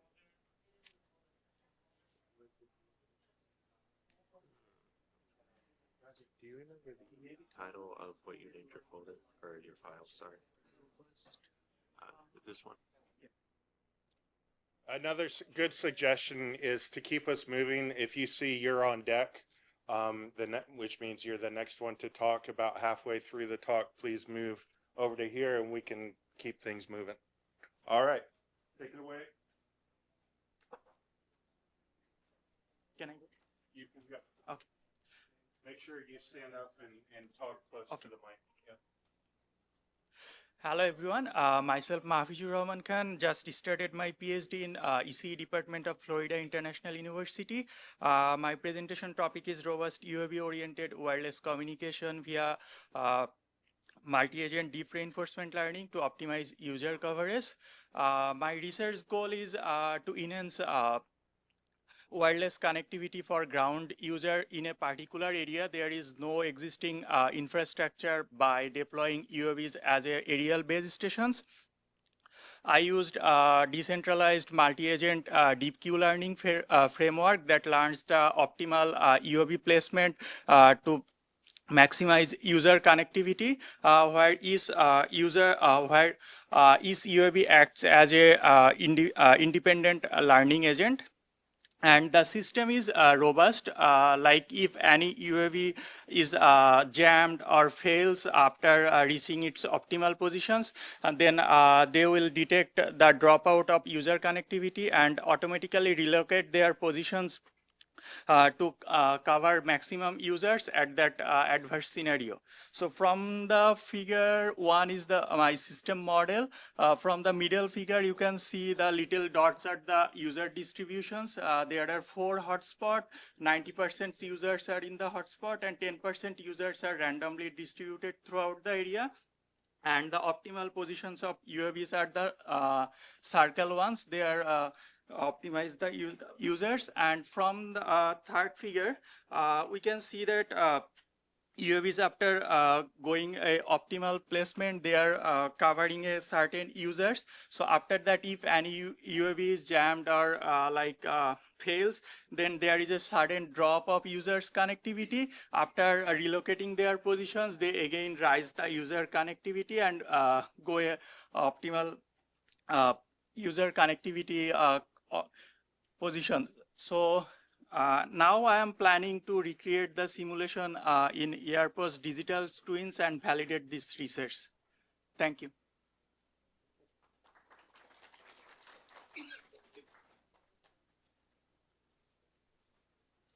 Thank you. Okay, and one thing I'll ask is to try to talk close to the microphone so that everyone can hear. So next on deck. Yep. Sorry. I am Mac impaired. Georgia.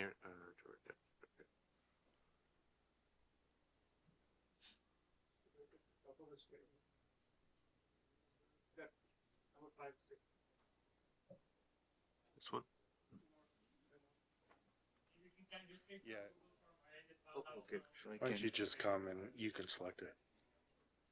You see this one, G? No, no. The next one.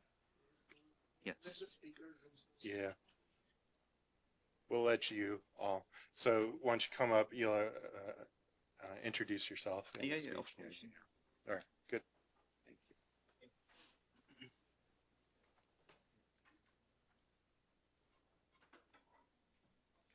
Hello and good morning, everyone. Okay, so I am Jorda Jafar Sadiq. I'm a PhD candidate, electrical and computer engineering department at Florida International University in Miami, Florida. So today I will be presenting our work entitled Covariance Shaping over Riemannian Manifolds for Massive MIMO Communication. So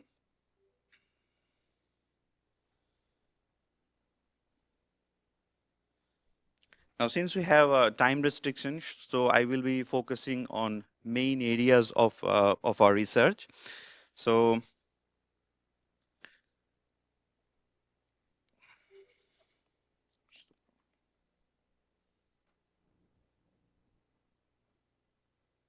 okay, sorry for the interruption. Okay, so I will be focusing on the main areas of our research. In this work, what our target was to maximize the sum rate within the massive MIMO communication network. Now, how did you do that?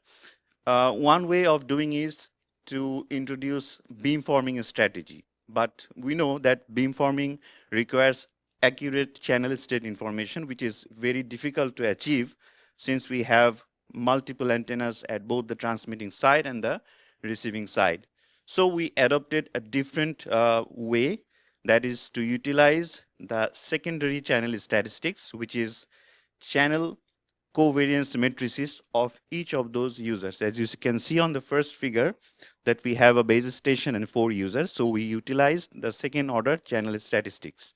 Now, if you see the second figure, we know that these channel covariance matrices are symmetric, positive, and definite in nature. So that really motivated us to reformulate our whole problem over the curved manifold that you can see. Since these channel covariance matrices, they lie over this manifold. So you see the third figure.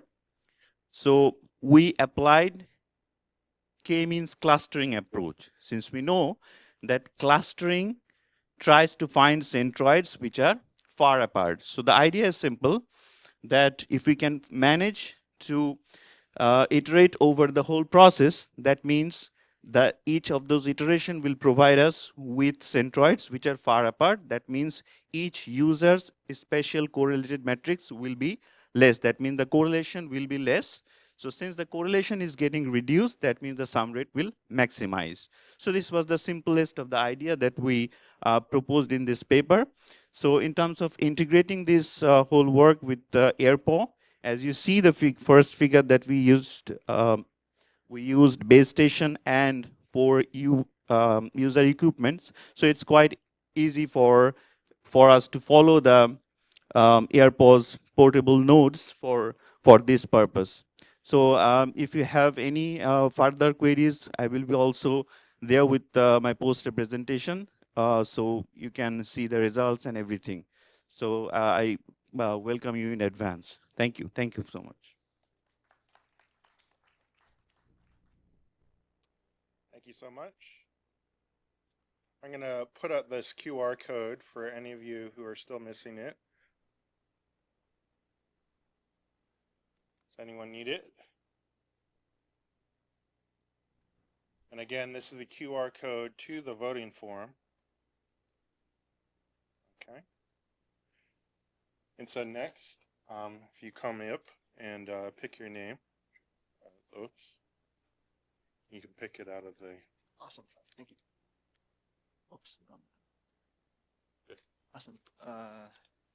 Can you help me to the full screen? Yeah, so.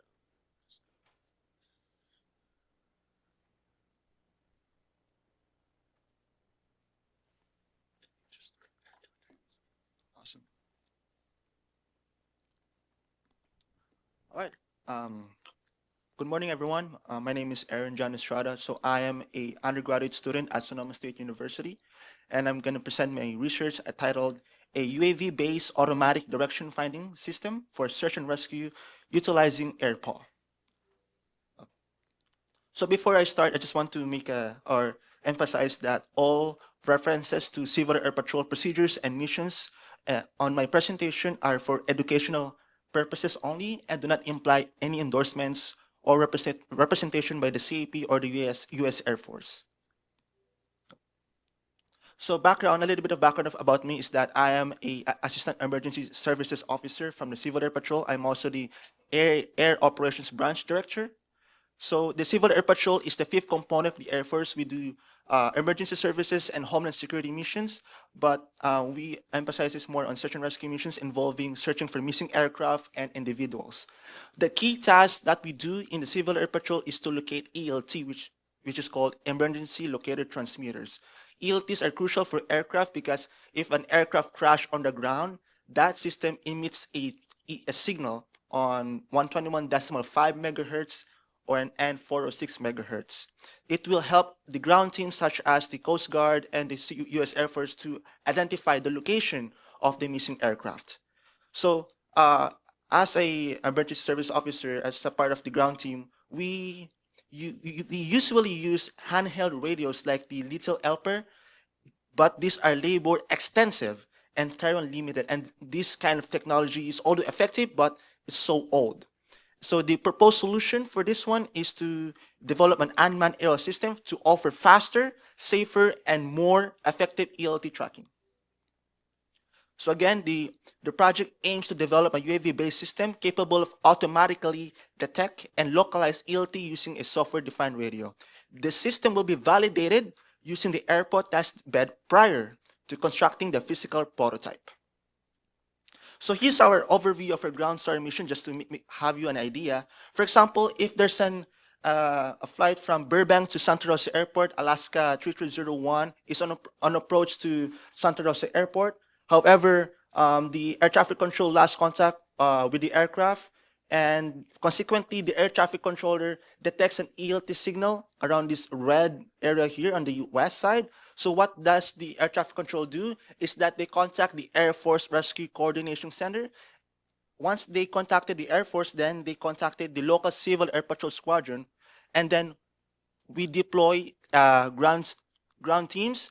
So how we deploy is we go to 3 points here, and we manually triangulate and do or plot an azimuth on the map to triangulate the ELT signal. And it's really time consuming. It will take an hour or two just to triangulate a signal. And that's really a problem. Once we triangulate the signal, we then contact the local emergency services to locate and save lives. So here's the existing system. We use the Little Helper, which is a handheld direction finding used to locate emergency locator transmitters. It operates on 125.5 and 243 megahertz. It has two modes. It has to The receive mode measures the signal strength to determine the proximity. The direction finding mode determines the signal direction, but has front and back ambiguity. To operate this kind of device, it needs two persons. One to operate the one person is the one who operates the ELT.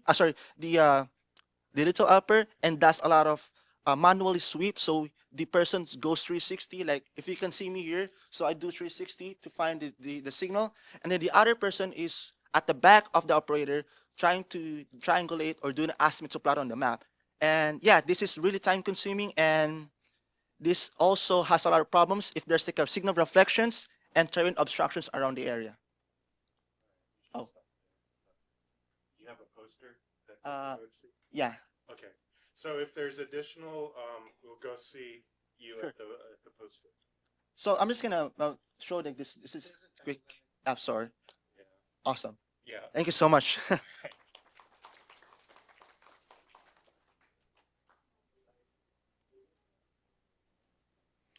All right. I think our next talk is going to be on radiometry. If you come on forward. You go ahead and pick. Just one announcement. So we did add a few more people to the voting form. And so if you refresh that voting form, you'll see those couple additional entries show on the bottom. And we tested it. It retains your votes when you do the refresh.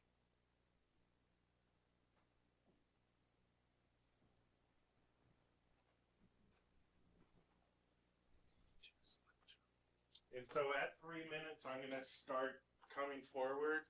And at 4 minutes, I push you off the stage. Okay? So.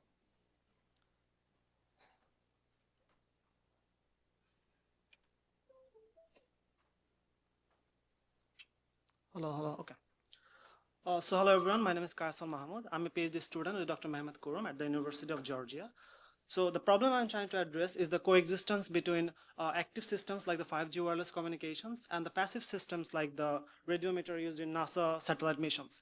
So the radiometer is like an infrared camera that uses, but in the microwave region, it measures the electromagnetic emission from Earth's surface in the form of brightness temperature. So the brightness temperature can be converted into various important geophysical parameters like the sea surface salinity and soil moisture.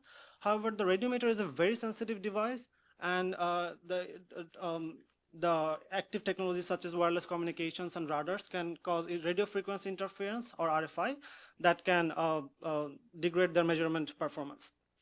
So one potential solution is scanning the spectrum to find available frequency bands and dynamically tuning the radiometer to those frequency bands. But this alone is not enough to get rid of all the interferences.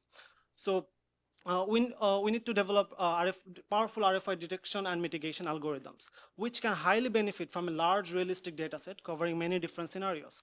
But in the context of active-passive coexistence, there is a scarcity of such data sets. So we are developing a S-band radiometer that will be that will fly on a drone in the airport testbed and collect data in various RFI scenarios. And we're also developing a digital twin of the system to generate more experiments in the simulated environment. Combining these approaches will generate a robust data set that will be used to develop and test various RFI detection and mitigation algorithms. So I'll also be presenting a poster where we can talk more in details about that. So thank you, that's all.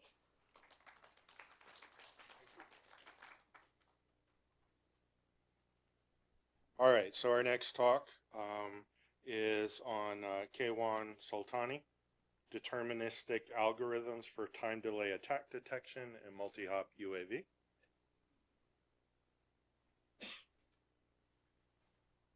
So, you can go ahead.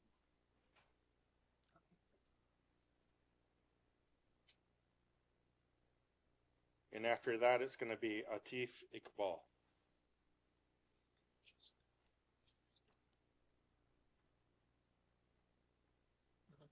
Thank you.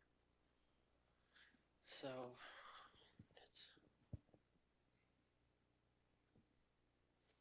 hello everyone. I'm Keywan Soltani. second-year PhD student at Missouri SNT. So today I'm talking about data mute, a deterministic algorithm for time delay attack detection in multi-hub UAV networks. So we are all familiar with UAVs, and they are really common in different fields like agriculture, rescue operations, monitoring, and a lot of things. So as these UAVs flying beyond our site, so we have a network of UAVs, and they are collaborating to do some operation like rescue, monitoring, or some military missions. So in this case, we have some UAVs that cannot communicate with the base station directly. So it needs, especially for some missions like military or rescue operations, which is time really important. So how we can communicate and send these message or packets from the remote or far from the base station, I mean remote UAV to the base station. In this case, UAVs needs to deliver and send their packets or messages through intermediate or relay nodes. In this case, so if they have some limit time based on their trajectory to communicate with each other. So if we have some malicious nodes, malicious UAVs that it is intentionally imposed some delay. So they have a few seconds there based on their trajectory to communicate. And apart from that, they cannot communicate when we will miss this data or message. So if we have a malicious node, it will impose some delay. So it is a type of saddle attack. We cannot easily identify. It is really hard because the attacker does not do anything. It just imposes some delay. So this delay might cost you a lot of other attacks like packet drop attack or different types of attacks. So in this case, how we can identify, and also the delay might be, the reason of the delay might be some environmental issues like wind might cause delay. So how we can identify that malicious node and distinguish between the benign and malicious delay. So here, for example, we have U1 and it's not working. So anyway, in the left one is without a time delay attack, it will traverse from UAV to 1, 2, 3, this is the path if you can see the cursor. But if UAV2 is some malicious node that impose like a few seconds delay, it will goes from this path, and the message will receive to the base station in some later time. So overall, I have the poster presentation, so I can discuss about more, but we aim to have one deterministic algorithm for even centralized and distributed UAV networks, which has low computational overhead and low network overhead. Thank you.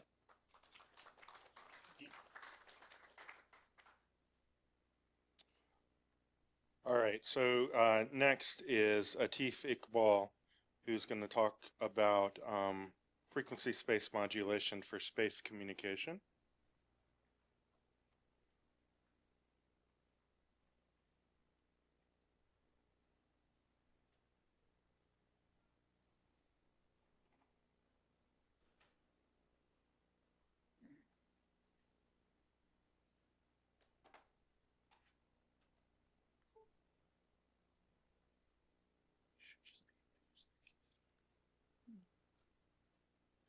Hello everyone, my name is Atif Iqbal.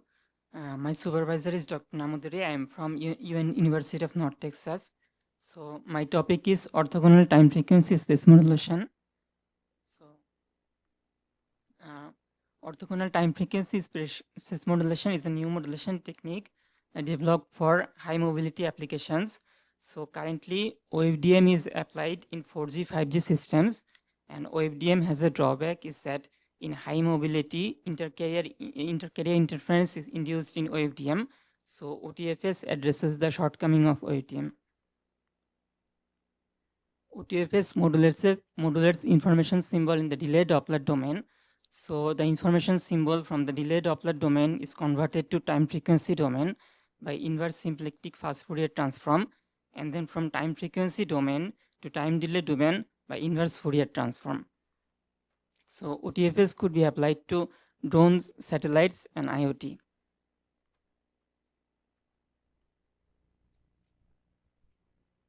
So this is the channel conversion of OTFS, where the delay Doppler symbols are converted to time frequency domain by inverse symplectic fast Fourier transform, and then from time frequency domain to time delay domain by inverse Fourier transform.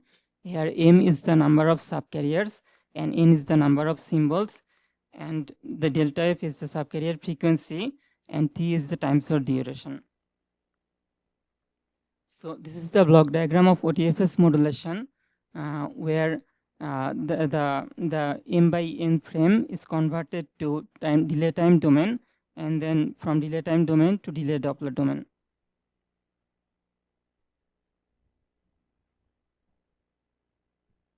So the simulation, this is the comparison of simulation between OFDM and OTFS.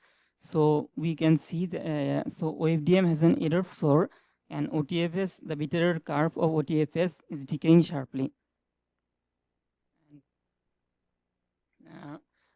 Because the OTFS time slot duration should be greater than the channel delay spread, and the subcarrier frequency should be greater than the Doppler shift.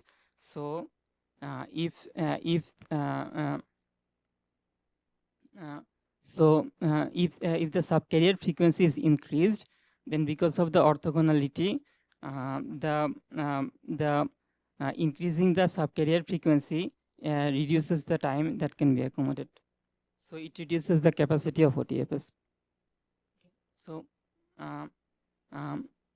further work will be the time varying channel model in OTFS modulation. Thank you.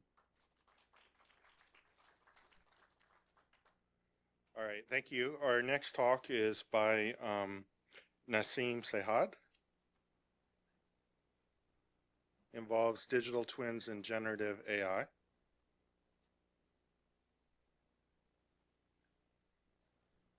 Why did the digital twin refuse to go to the therapist? Because it already knew itself inside and out.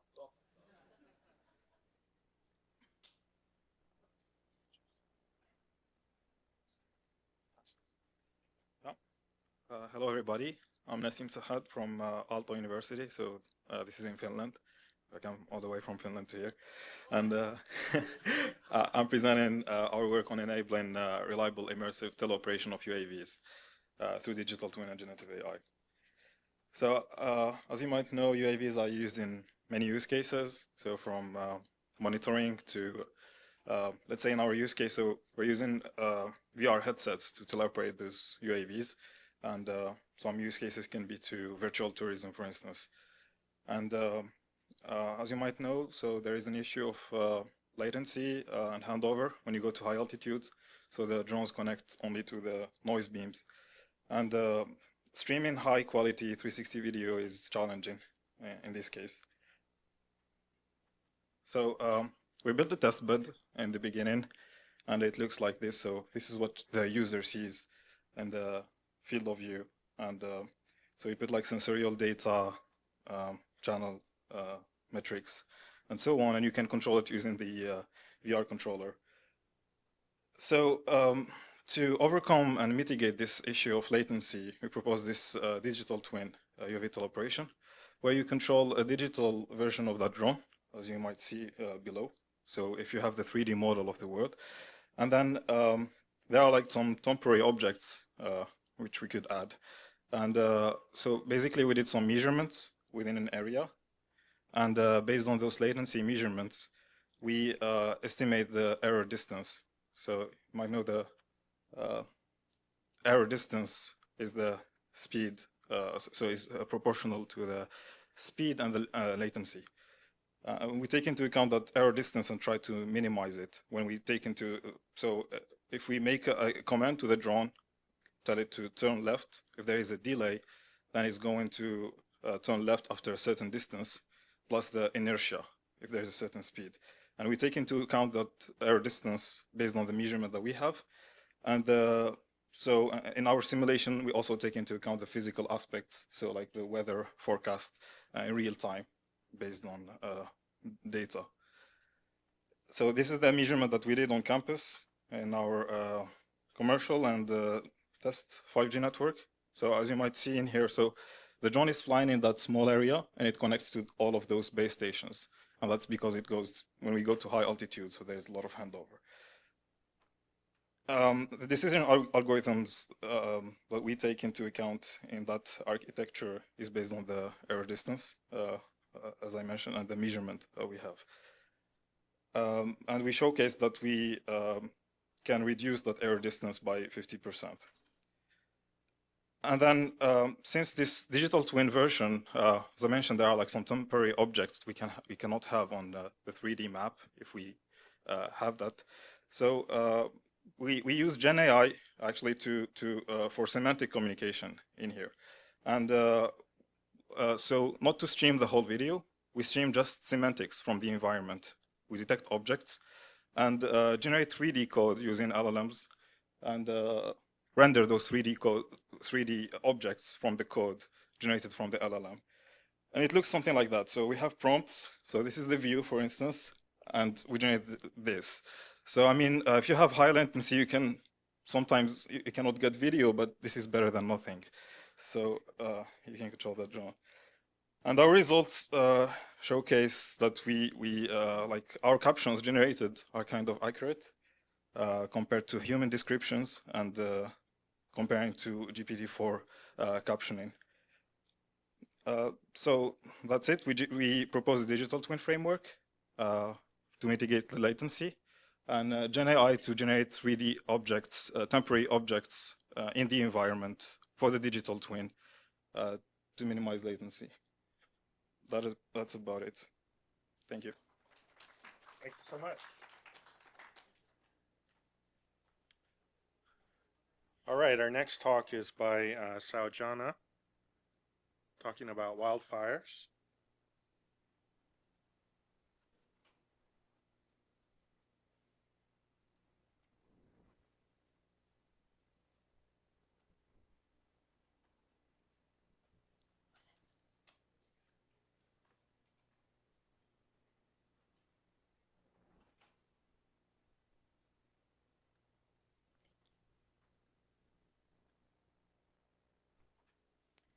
Hello everyone, I'm Saujanya Tamali. I recently started my PhD in spring 2025 under the supervision of Dr. Sajal Das in Missouri University of Science and Technology. So my project is going to be about how real-time wildfire evacuation with UAV communication networks. So I'm going to discuss about my problem statement, system model, and how I'm going to use AirPo in my project. So the problem statement is, so whenever the wildfire scenario occurs, it won't just block the roads, it also disrupt the communication channel and making the evacuation extremely difficult.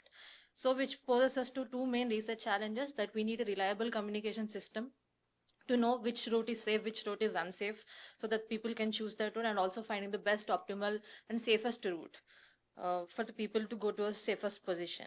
So this is my system model where I'm taking the road graph in the form of road network as a form of a graph, which is undirected, and the nodes are the intersections, and the edges are nothing but the drivable links from one road to another road. And as you can see in my system model, there are some set of drones flying over the road network, where the drones are categorized into two parts. Some drones are responsible for monitoring the fire spread, like how the fire is spreading, and predicting which road is becoming safe at which point of time, which is becoming unsafe at which point of time. And for that, I'm actually using temporal graphs. And the other set of drones actually serves as a communication links between the vehicle and the UAV. So the edge weights, I'm going to, as of now, I'm just considering three factors for edge weights. One is distance between the nodes, and second one is how much traffic delay is in between that road, and also how I can measure the communication over which I'm going to use AirPower for this. So my overall goal is to compute the shortest to safest path by considering all these factors. So how I'm going to use AirPower? So I'm going to fly AirPower on this road segments by simulating the scenario and getting this RSSI, SI, like receive signal strength, signal to noise ratio, and packet data rate. And according to these factors, I'm going to determine which route is safe and which route is unsafe at which particular point of time. And yeah, that's it. So I'm like, Much. Does anyone need the QR code or are we good? All right. So our next speaker, Debjyoti Sangupta.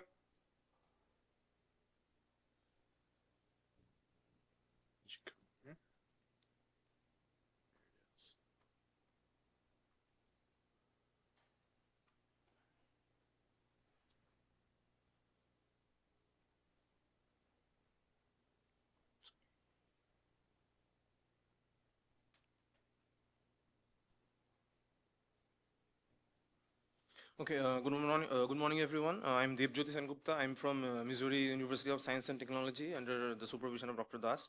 So today I'll be talking about optimizing urban air mobility operations from a computational perspective. So because this is a lightning talk, I am not going into the details of the system model and everything. Just it's a broad overview of what I do and what I've done till now. And so firstly, what is urban air mobility as we saw in today's morning? So it refers to the use of small, highly automated aircrafts or even piloted aircrafts to use to carry passengers or cargo at lower altitudes. It is mostly aimed at reducing traffic congestion and improve the public transport capacity of a city.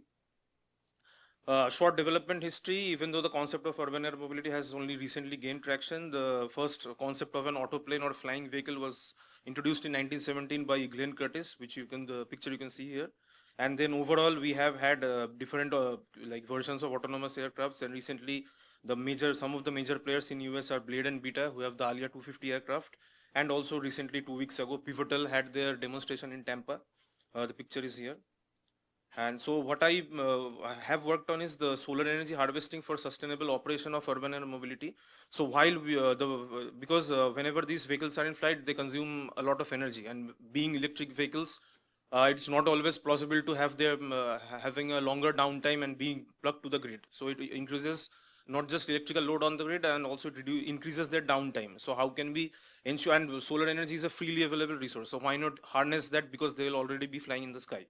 So even though the concept of high altitude, long endurance or HAL aircraft are there, they are mostly aimed at flights which cover long distances. But for urban air mobility, we need like shorter trips, and you cannot have long wing aspect ratios in smaller aircrafts.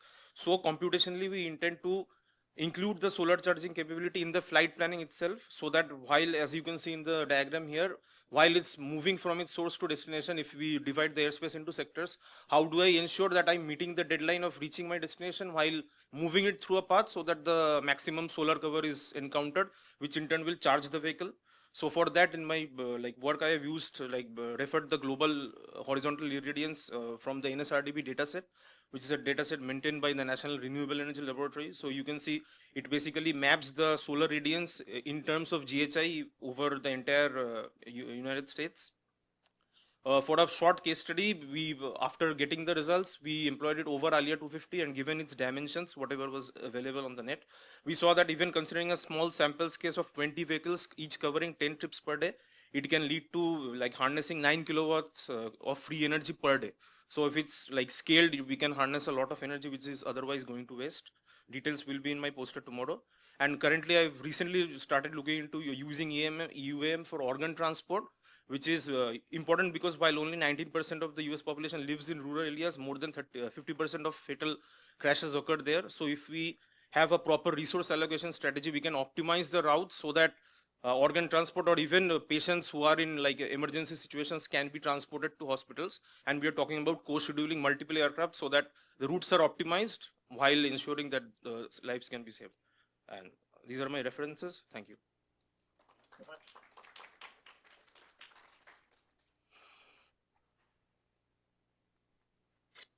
All right, next up is Nam Nguyen, talking about Gaussian wiretap channels.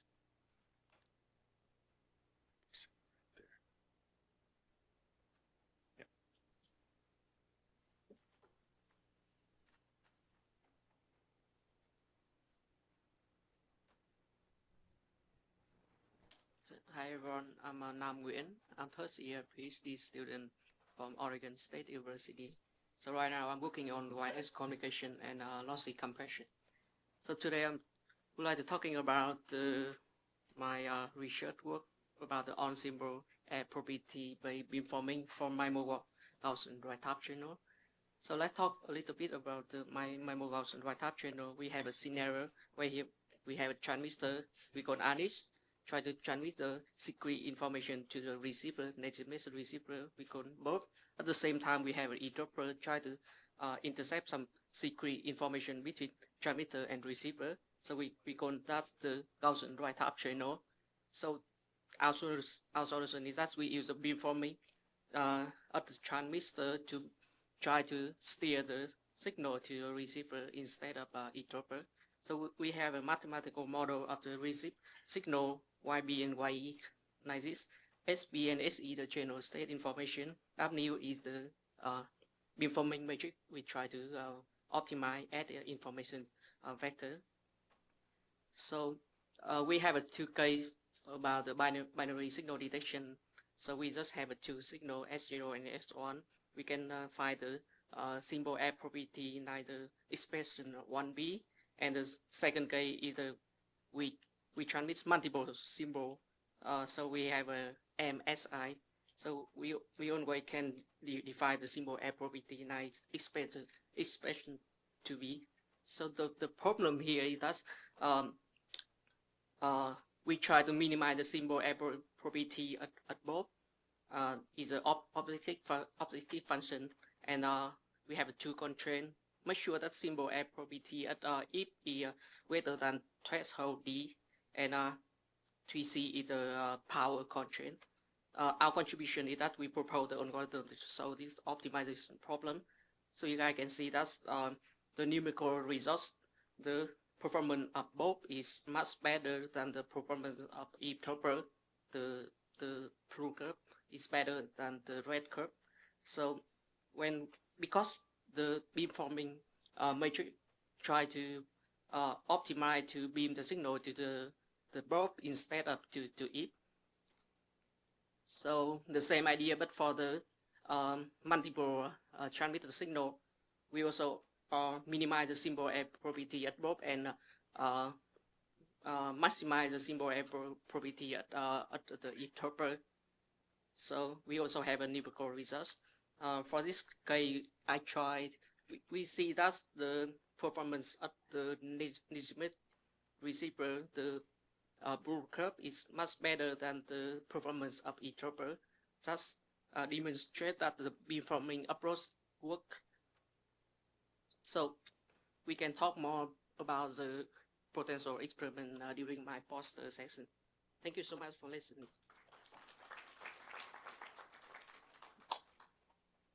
Thank you very much. Next up is Jacob Kahn with work related to precision agriculture.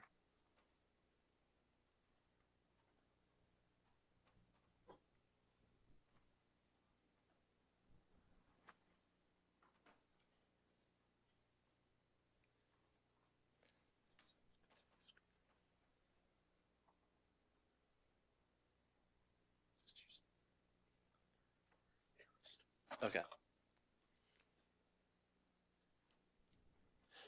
So hi, I'm Jacob Kahn. I'm from Florida Atlantic University. I love drones, AI, and I love farmers.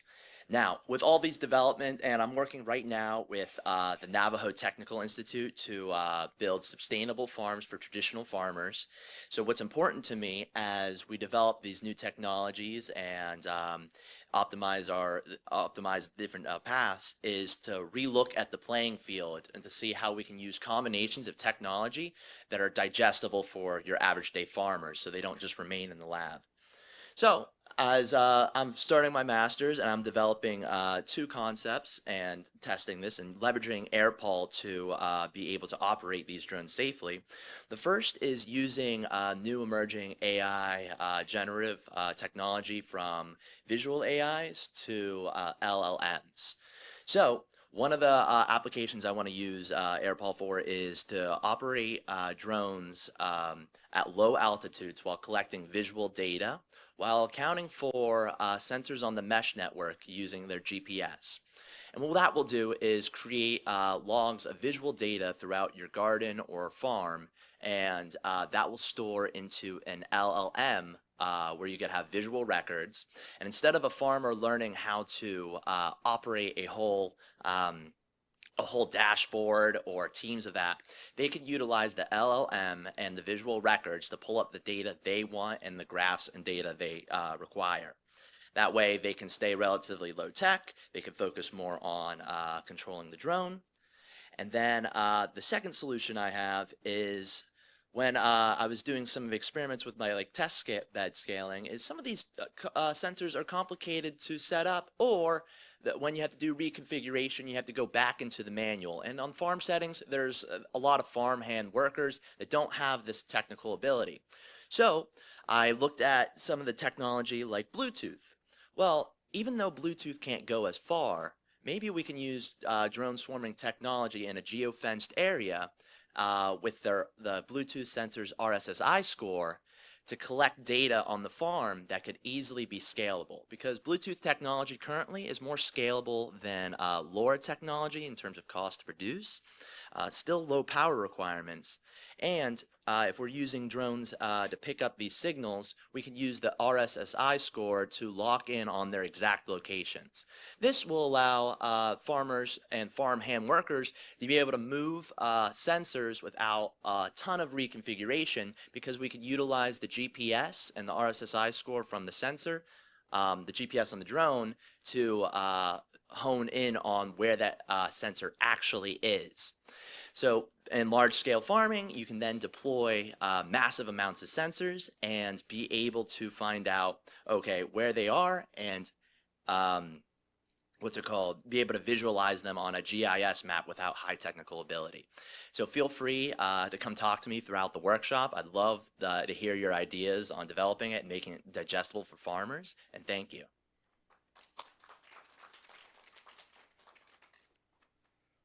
All right, thank you very much. Our next talk is by Jingchen Li, discussing securing of millimeter wave comms and sensing.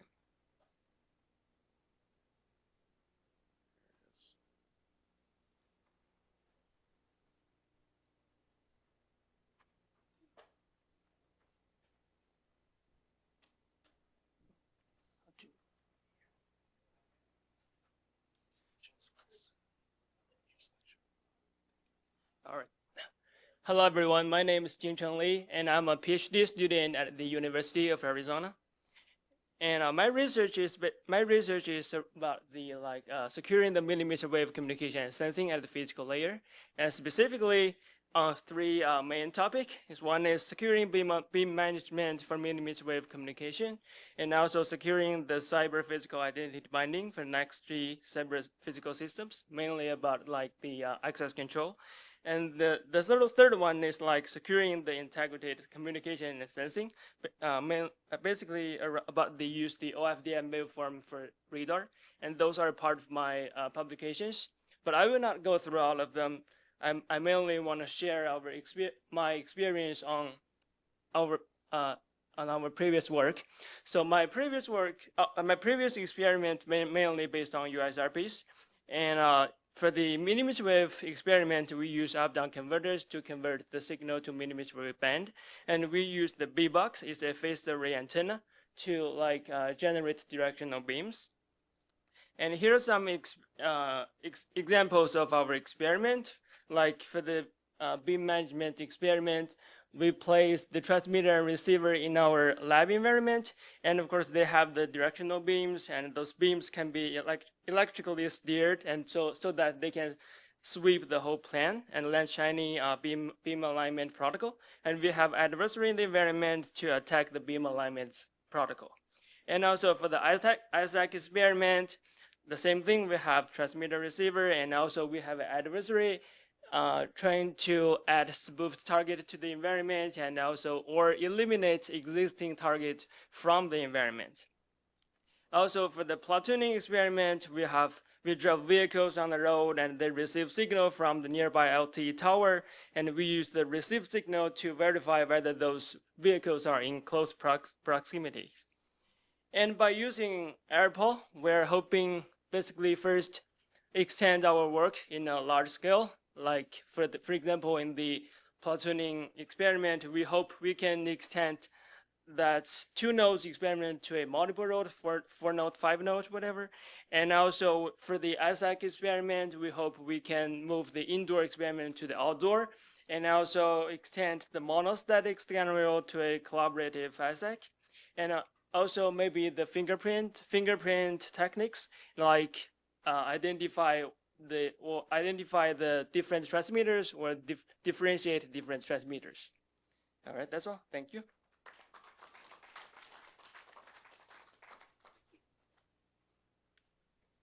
All right, thank you very much. Our next talk is by Milad.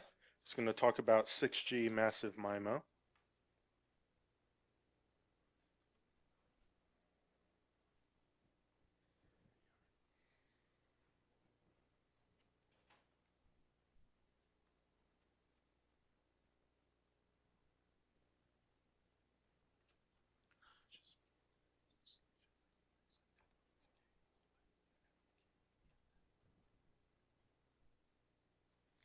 Hello, everyone. My name is Milad. I'm a PhD student from Worcester Polytechnic Institute. And today I'm going to present the causal inference and explainable AI XAI for beamforming in 6G. This project addressed the challenge of the dynamic beam adoption in the 6G with considering the obstacle. Imagine we have the smart factory with multiple robots, and the robot connected to the network. And what happens if we just put the metal shelf or some obstacle inside the environment? The signal degraded or blocked. So the beam switching happen. In this scenario, we need to know why and how. In 6G, we need to have the interpretable adoption to find the reason. So this is the reason that I just simulate make this environment and simulate it. And as can be seen, just simulated one environment with the 5 obstacles and 2 robots that just moving around the obstacle, and 1 base station in the center. And somehow the signal covered by the obstacle, and this beam switching happened. The causal inference framework can give you the exact relation between the some parameters that you choose. For instance, the speed of the relation between the speed of the AGV and also beam switching or some stuff like that, or tilt of antenna. But there's more to that. I have collected the other KPIs, which can be seen here in the table, that can be used in the causal inference framework to find out the exact reason of the beam switching. I just simulated the whole environment with the NVIDIA Siuna and with power of the H100 GPU with the 1 million sample. And absolutely, I can use more with this kind of GPU. I can use choose the more sample and using the ARP as well. And if I want to give you an insight about the result, for instance, from the 32% of probability, the 20% just the direct effect, like the beam switching, and 12% just about the SNR degraded. And in the end, this framework have a 2 part, and the causal and XAI part. And the causal is just investigator person, and that like that. And the XAI part is just a patient teacher. So with considering the fact that with 2 components, we can easily find the exact reason of the beam switching in the 6G. That's it.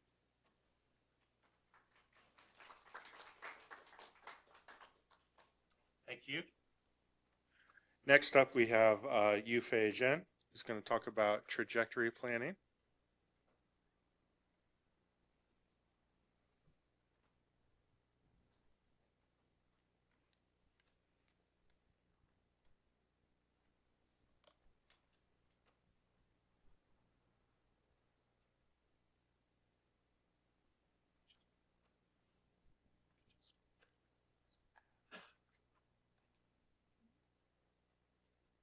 Hi everyone, my name is Yufei Jin and I recently got my bachelor's from NYU. So today I'll be talking a little bit about my undergrad thesis. That's about cost-efficient trajectory planning with Bayesian optimization for UAV-assisted wireless localization. So all the experiments in this project were conducted on the AirPod digital twin, and we are actually looking forward to test our design on the AirPod physical testbed. So this project is an outcome of the AirPod Afar challenge. That's AirPod Find a Rover challenge 2 summers ago, and surprisingly, 2 of the 3 winning teams that year used the same algorithm to locate the UGV. That's Bayesian optimization based on Gaussian process regression. And actually, one of the 2 teams was led by my advisor, Professor Freda Fund. However, with standard Bayesian optimization, it assumes that like each point in the sampling and in the field is equally expensive to sample, which is not like very accurate in the UAV scenario, because if you don't consider the different travel cost for the UAV to sample at different like sampling locations, it can lead to not very efficient trajectories that can drain the very limited battery life of the UAV. As you can see on the left from an exemplar trial with standard Bayesian optimization, the waypoints are kind of scattered. They're all over the place on the search field. So our contribution is to use the expected flight time to optimize the acquisition function in the Bayesian optimization. And as you can see on the result on the right, with the cost-aware acquisition function, the sampler tends to take smaller steps to quickly approach and focus on the area near the received signal strength max. That's where the UGV is located. And I do have a QR code at the center of the slide that can lead you to my thesis if you're interested. And also, please pass my poster presentation tomorrow. Thank you so much.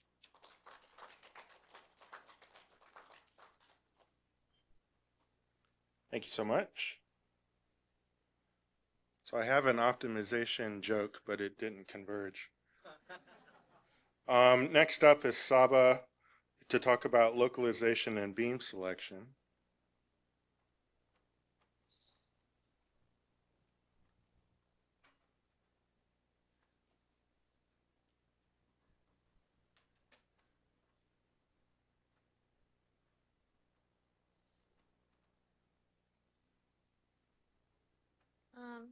Hello everyone, my name is Saba Mohammad Hosseini.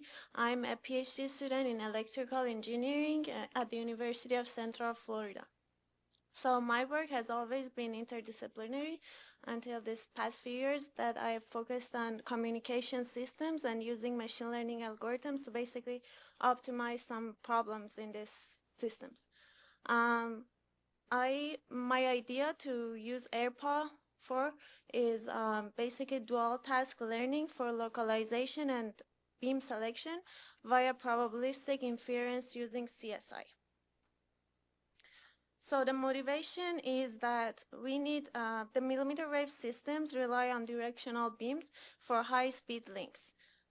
And fast beam selection and fast localization is basically a critical problem in dynamic UAV to ground or A2G scenarios.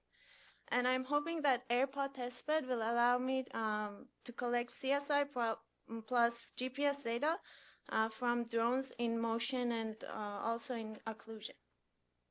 So the key idea of using this with this AirPod system, and my idea is a unified pipeline for joint beam selection and localization, and the steps are threefold. The first one is to convert the CSI into angle delay profile or ADP through 2D discrete Fourier transform. Then we use a fully connected autoencoder that can be fine-tuned to compress these ADPs because in the next step we need to use GPR or the Gaussian process regression, which uses or needs compact input because it's computationally heavy and complex. So this third step is used to predict the beam index and the user location. So we will have two GPR heads to use for beam index selection or prediction and user location prediction. Basically, the technical highlights and the importance is the efficient inference with minimal labeled data. This algorithm that I'm proposing has the benefit of working with very limited data set. The first step in the inference time is that the fully connected autoencoder reduces the input size that we give to it for real-time inference. Then there is the similarity check that validates if these compact ADP features are okay to use before passing it through the final GPR head. Then the GPR for location prediction is used to give us the location or X, Y, or Z of the user or drone. And finally, the GPR of the power predicts the best beam via power distribution. We predict the power distribution and we pick the best beam out of that. So that was it. Thank you.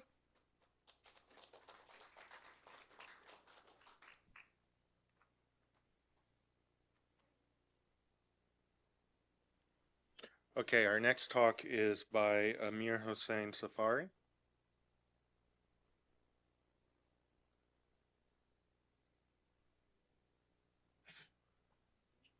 Other slide, there's two slides with the same name. I see it on the front. Can we change it? Yeah. Thank you. It's this one, I think. Yeah.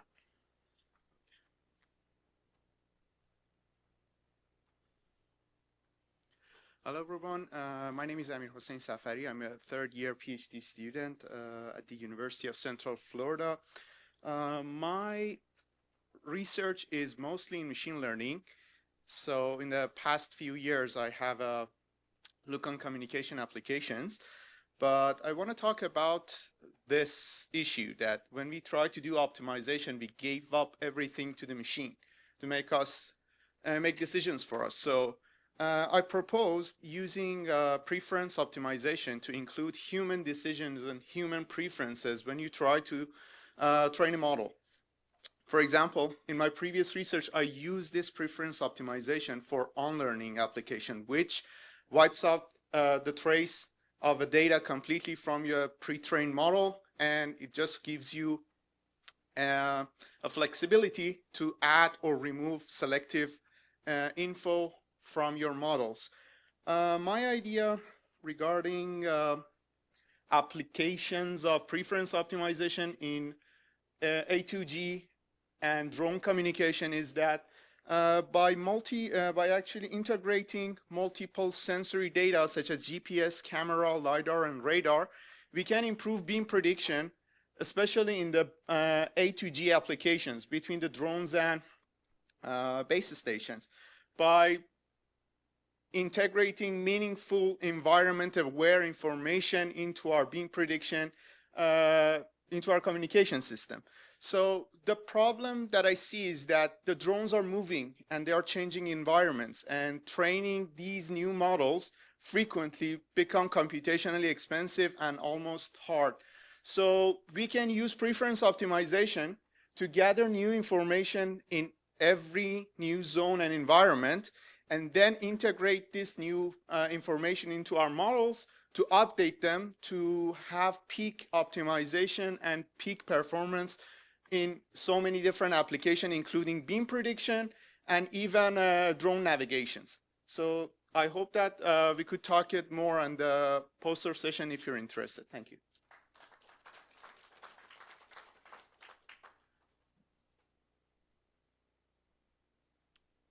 Thank you. So our next one is Gabriel Garcia on resilient UAV communications. Now, one thing is, I'm not sure the last couple are going to be uploaded into this folder. I don't have a PowerPoint for mine. Okay. All right. Hello, everybody. My name is Gabriel Garcia. I am a master's computer science student at Florida Atlantic University, and I am helping, like Giorgio's, like Scalavantes, run the Center for Connected Autonomy and AI Drone Club. And one of the projects that the club is currently working on is the implementation of Express, like LRS and GNU radio, for gathering data on its resilience against targeted jamming and interference. Our plan is to utilize AirPal, like once we've done our own, virtual, like virtual, like testbed validation, we want to validate like any modifications that we have made to Express like LRS, like out in the field. And I have a poster on that, so if you're interested in any more detail, you can come see me at the poster session.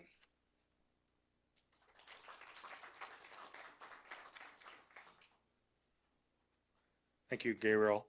Our next one is by Madison Rich. Let's see if you're here. Yep. Excellent. How do I make it full screen?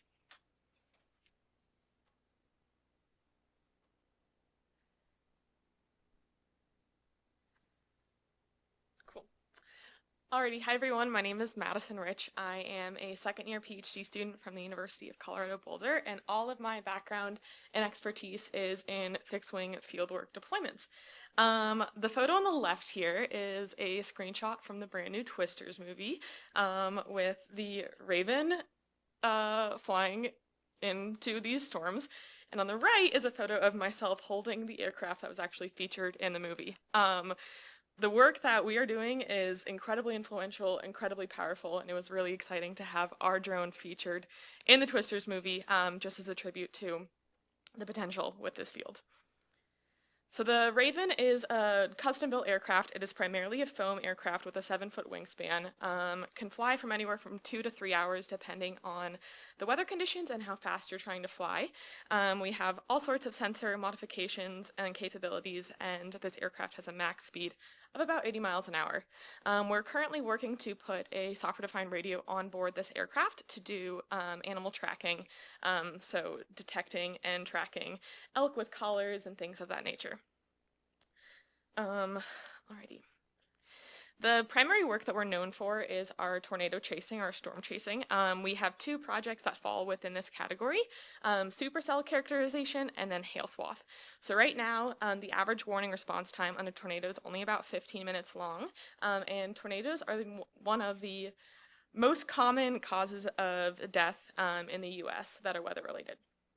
So we go out into these storms, we fly anywhere from 1 to 3 aircraft depending on the mission type, alongside the National Severe Storms Lab, NOAA, Texas Tech. We have a lot of collaborators, and we're out there trying to better understand what causes a supercell to become tornadic so that we can provide a longer warning response time. The photo on the top left here is from May 24th, 2022. That was the Morton storm, the Morton tornado. I took that photo, and this was the largest recorded tornado in the country that year. Absolutely terrifying, super cool, but not for the faint of heart. The other side of the work that I've been involved with a lot lately is on studying volcanoes, and more specifically flying a laser that's going to Venus at the end of next year. We were contracted out by MIT, NASA, and Georgia Tech to deploy this AFN, or the autofluorescence nephelometer, which is basically a really fancy particle laser that tells us and helps characterize the atmosphere. So we are sending, or NASA is sending, the laser that we got to test by flying around the volcano to better understand the atmosphere of Venus and how that influences the potential for life up there. We got so lucky with timing. The bottom left photo, it is a photo I took of the volcano erupting, and the very next day we were flying as it's like raining ash. So really great day to day. Alrighty, you have to end with a laugh. Hopefully somebody can tell what's going wrong here. We are currently falling out of the sky at 150 meters, pitched almost 90 degrees down. Yeah, it would not be hardware if everything went well all the time. So thank you.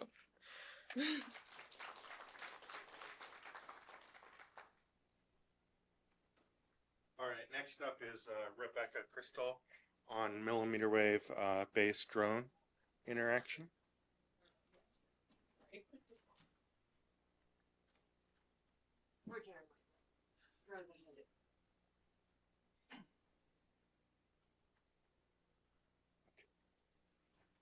All right. Represent this. Yes. Slideshow. There it is. Right from start. Slideshow.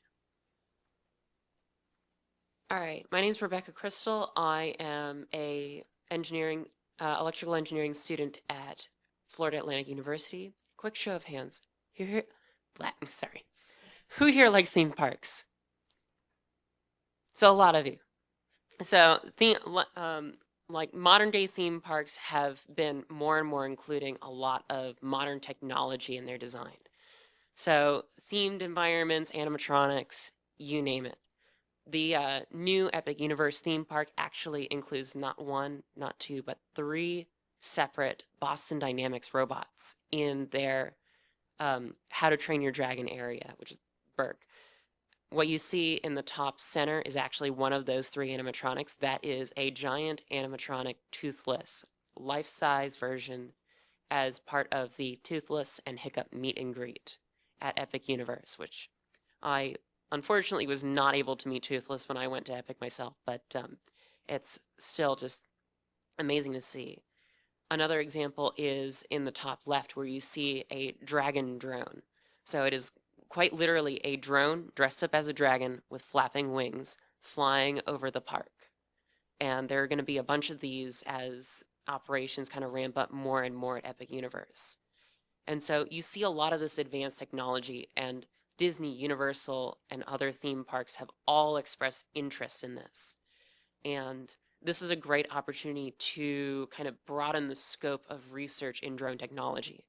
So where I like to focus in particular is millimeter wave radar technology. So not only can we detect people and track people in a space, which is great for navigating a very crowded, busy environment like a theme park, where crowding is a huge problem. The little AI-trained droid robots that Disney's been parading around a bit has been a huge victim of this problem, where they go out into the wild and just people all envelope around it. It's tons and tons of people taking pictures, recording videos, and that's a problem. So with millimeter wave sensors, we can detect people, track people, and navigate around those people. So there's a growing field of research around millimeter wave odometry in particular. So not just localizing yourself in the space, but being able to navigate that space in real time. And this is really important. So ETC, one of the, which is like the industry standard for lighting, uses gesture-based control for the lighting systems. And so there's a lot of interest in using gesture-based control for drones. And there's a growing field of research in that as well. And so say you've got a character who's got a flying companion. Maybe you're at Disney and Tony Stark is directing a drone around. He can just point at a spot in the room and that drone will go there. Or in another example, a guest could be interacting with a character that has a millimeter wave sensor on it. And they make a gesture like, without too many spoilers, there are some interactive Boston Dynamics dragons at Epic Universe. If a guest were to make a certain gesture at the direction of a cast member in some sort of show, the animatronic could then respond in real time to that gesture. So that's kind of where my area of interest is in AirPaw and drone technology.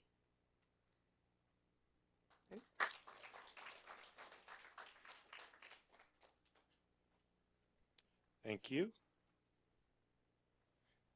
We next have William Jorndal.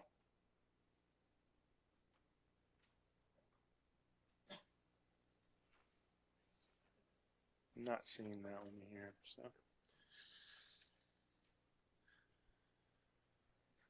And then while we're waiting, I have two lists. Madison Rich is on one list, but not the other. Does that make sense? Is Madison here? Okay. I'm so sorry. Your talk scared me.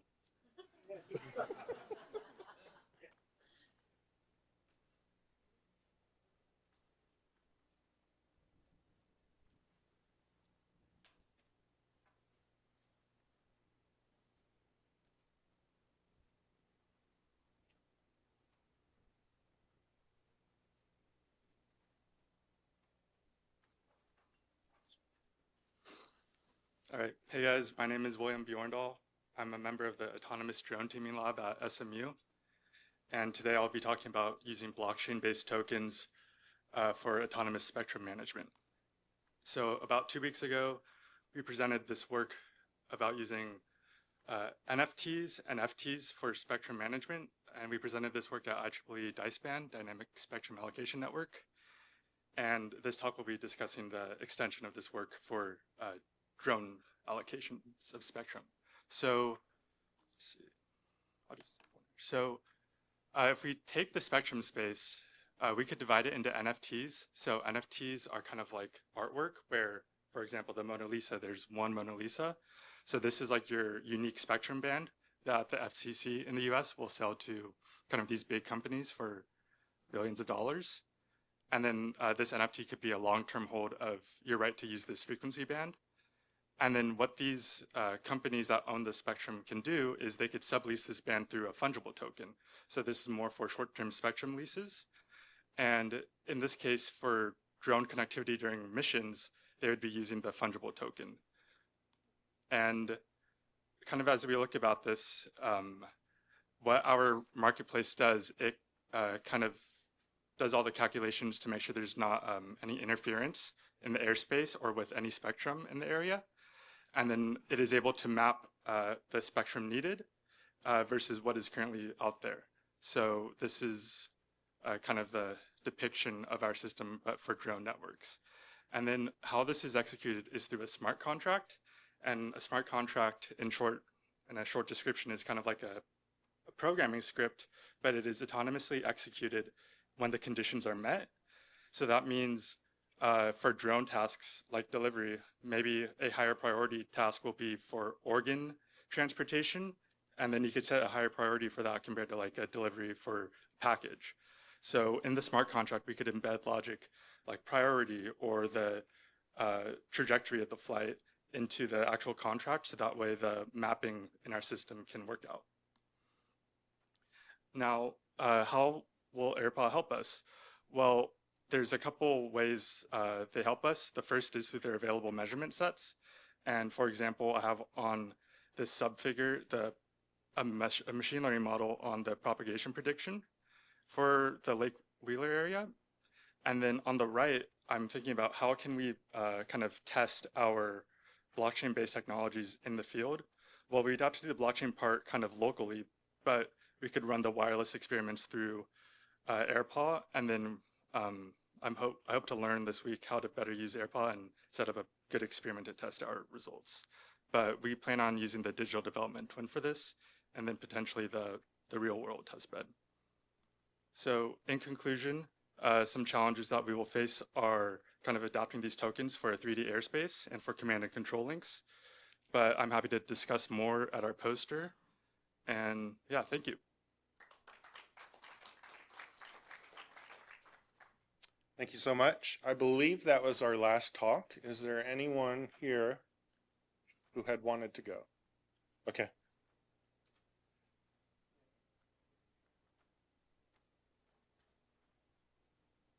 Now, just so you, while he comes up, once you're finished voting, make sure that you do submit that form or all those votes won't get registered. And then the other item is we'll be looking at votes over lunch and be announcing the winners at the end of lunch.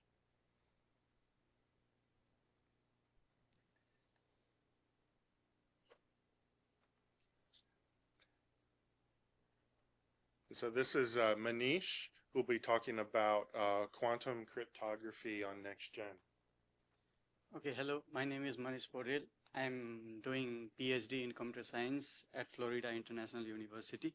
So I'll be talking about bringing post-quantum cryptography to next generation systems. So I believe most of you guys are not really into security right now, but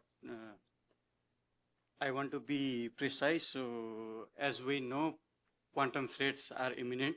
So the quantum inclusion of quantum security into the 5G networks is important. So our objective is building an end-to-end 5G test bed for PQTLS security performance evaluation. And also we want to create a test bed which is quantum safe and that handles the certificate management in 5G system. And we have also started working with PQC enabled vehicle to network communication over 5G. So up to now, we have built a virtualized 5G standalone testbed at FIU. And we are one of the first guys to present the research in integrating post-quantum TLS into 5G control plane as well as user planes. Now we have a security framework integrated in cellular vehicle to everything using OpenSSL in NS3 simulation environment. Our current work, I'm working on scalable identity-based lightweight PQTLS solution. That is, our post-quantum solution will be based on identity of each IoT devices. And we are planning to build a customized PKI infrastructure so that the billions of IoT devices certificate revocation management is more efficient.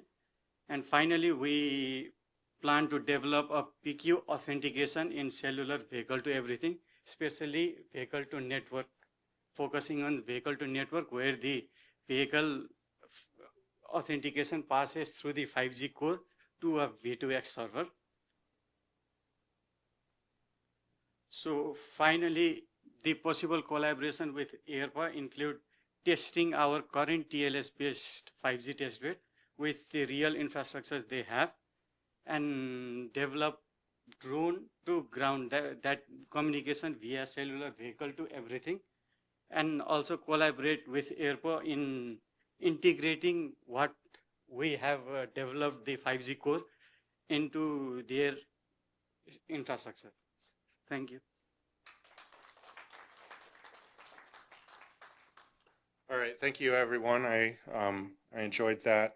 Like I said, please submit your votes, and we'll announce after lunch. At this time, Rudra has a brief announcement pertaining to the poster session tomorrow.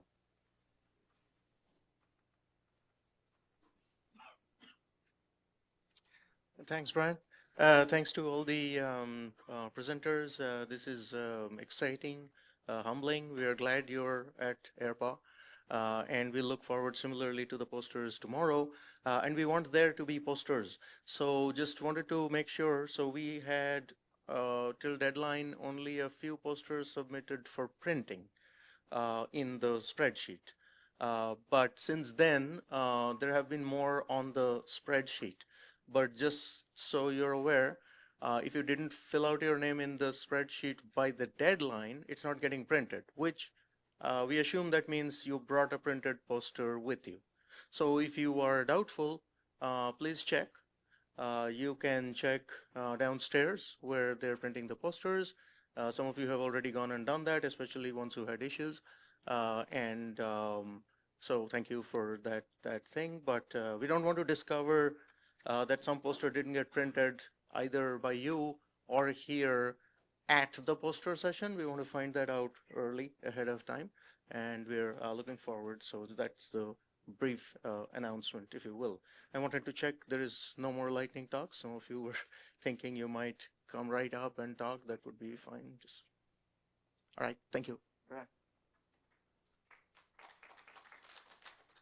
All right, thank you. I believe next up on the agenda is lunch, which is on the other side of the floor. Thank you all.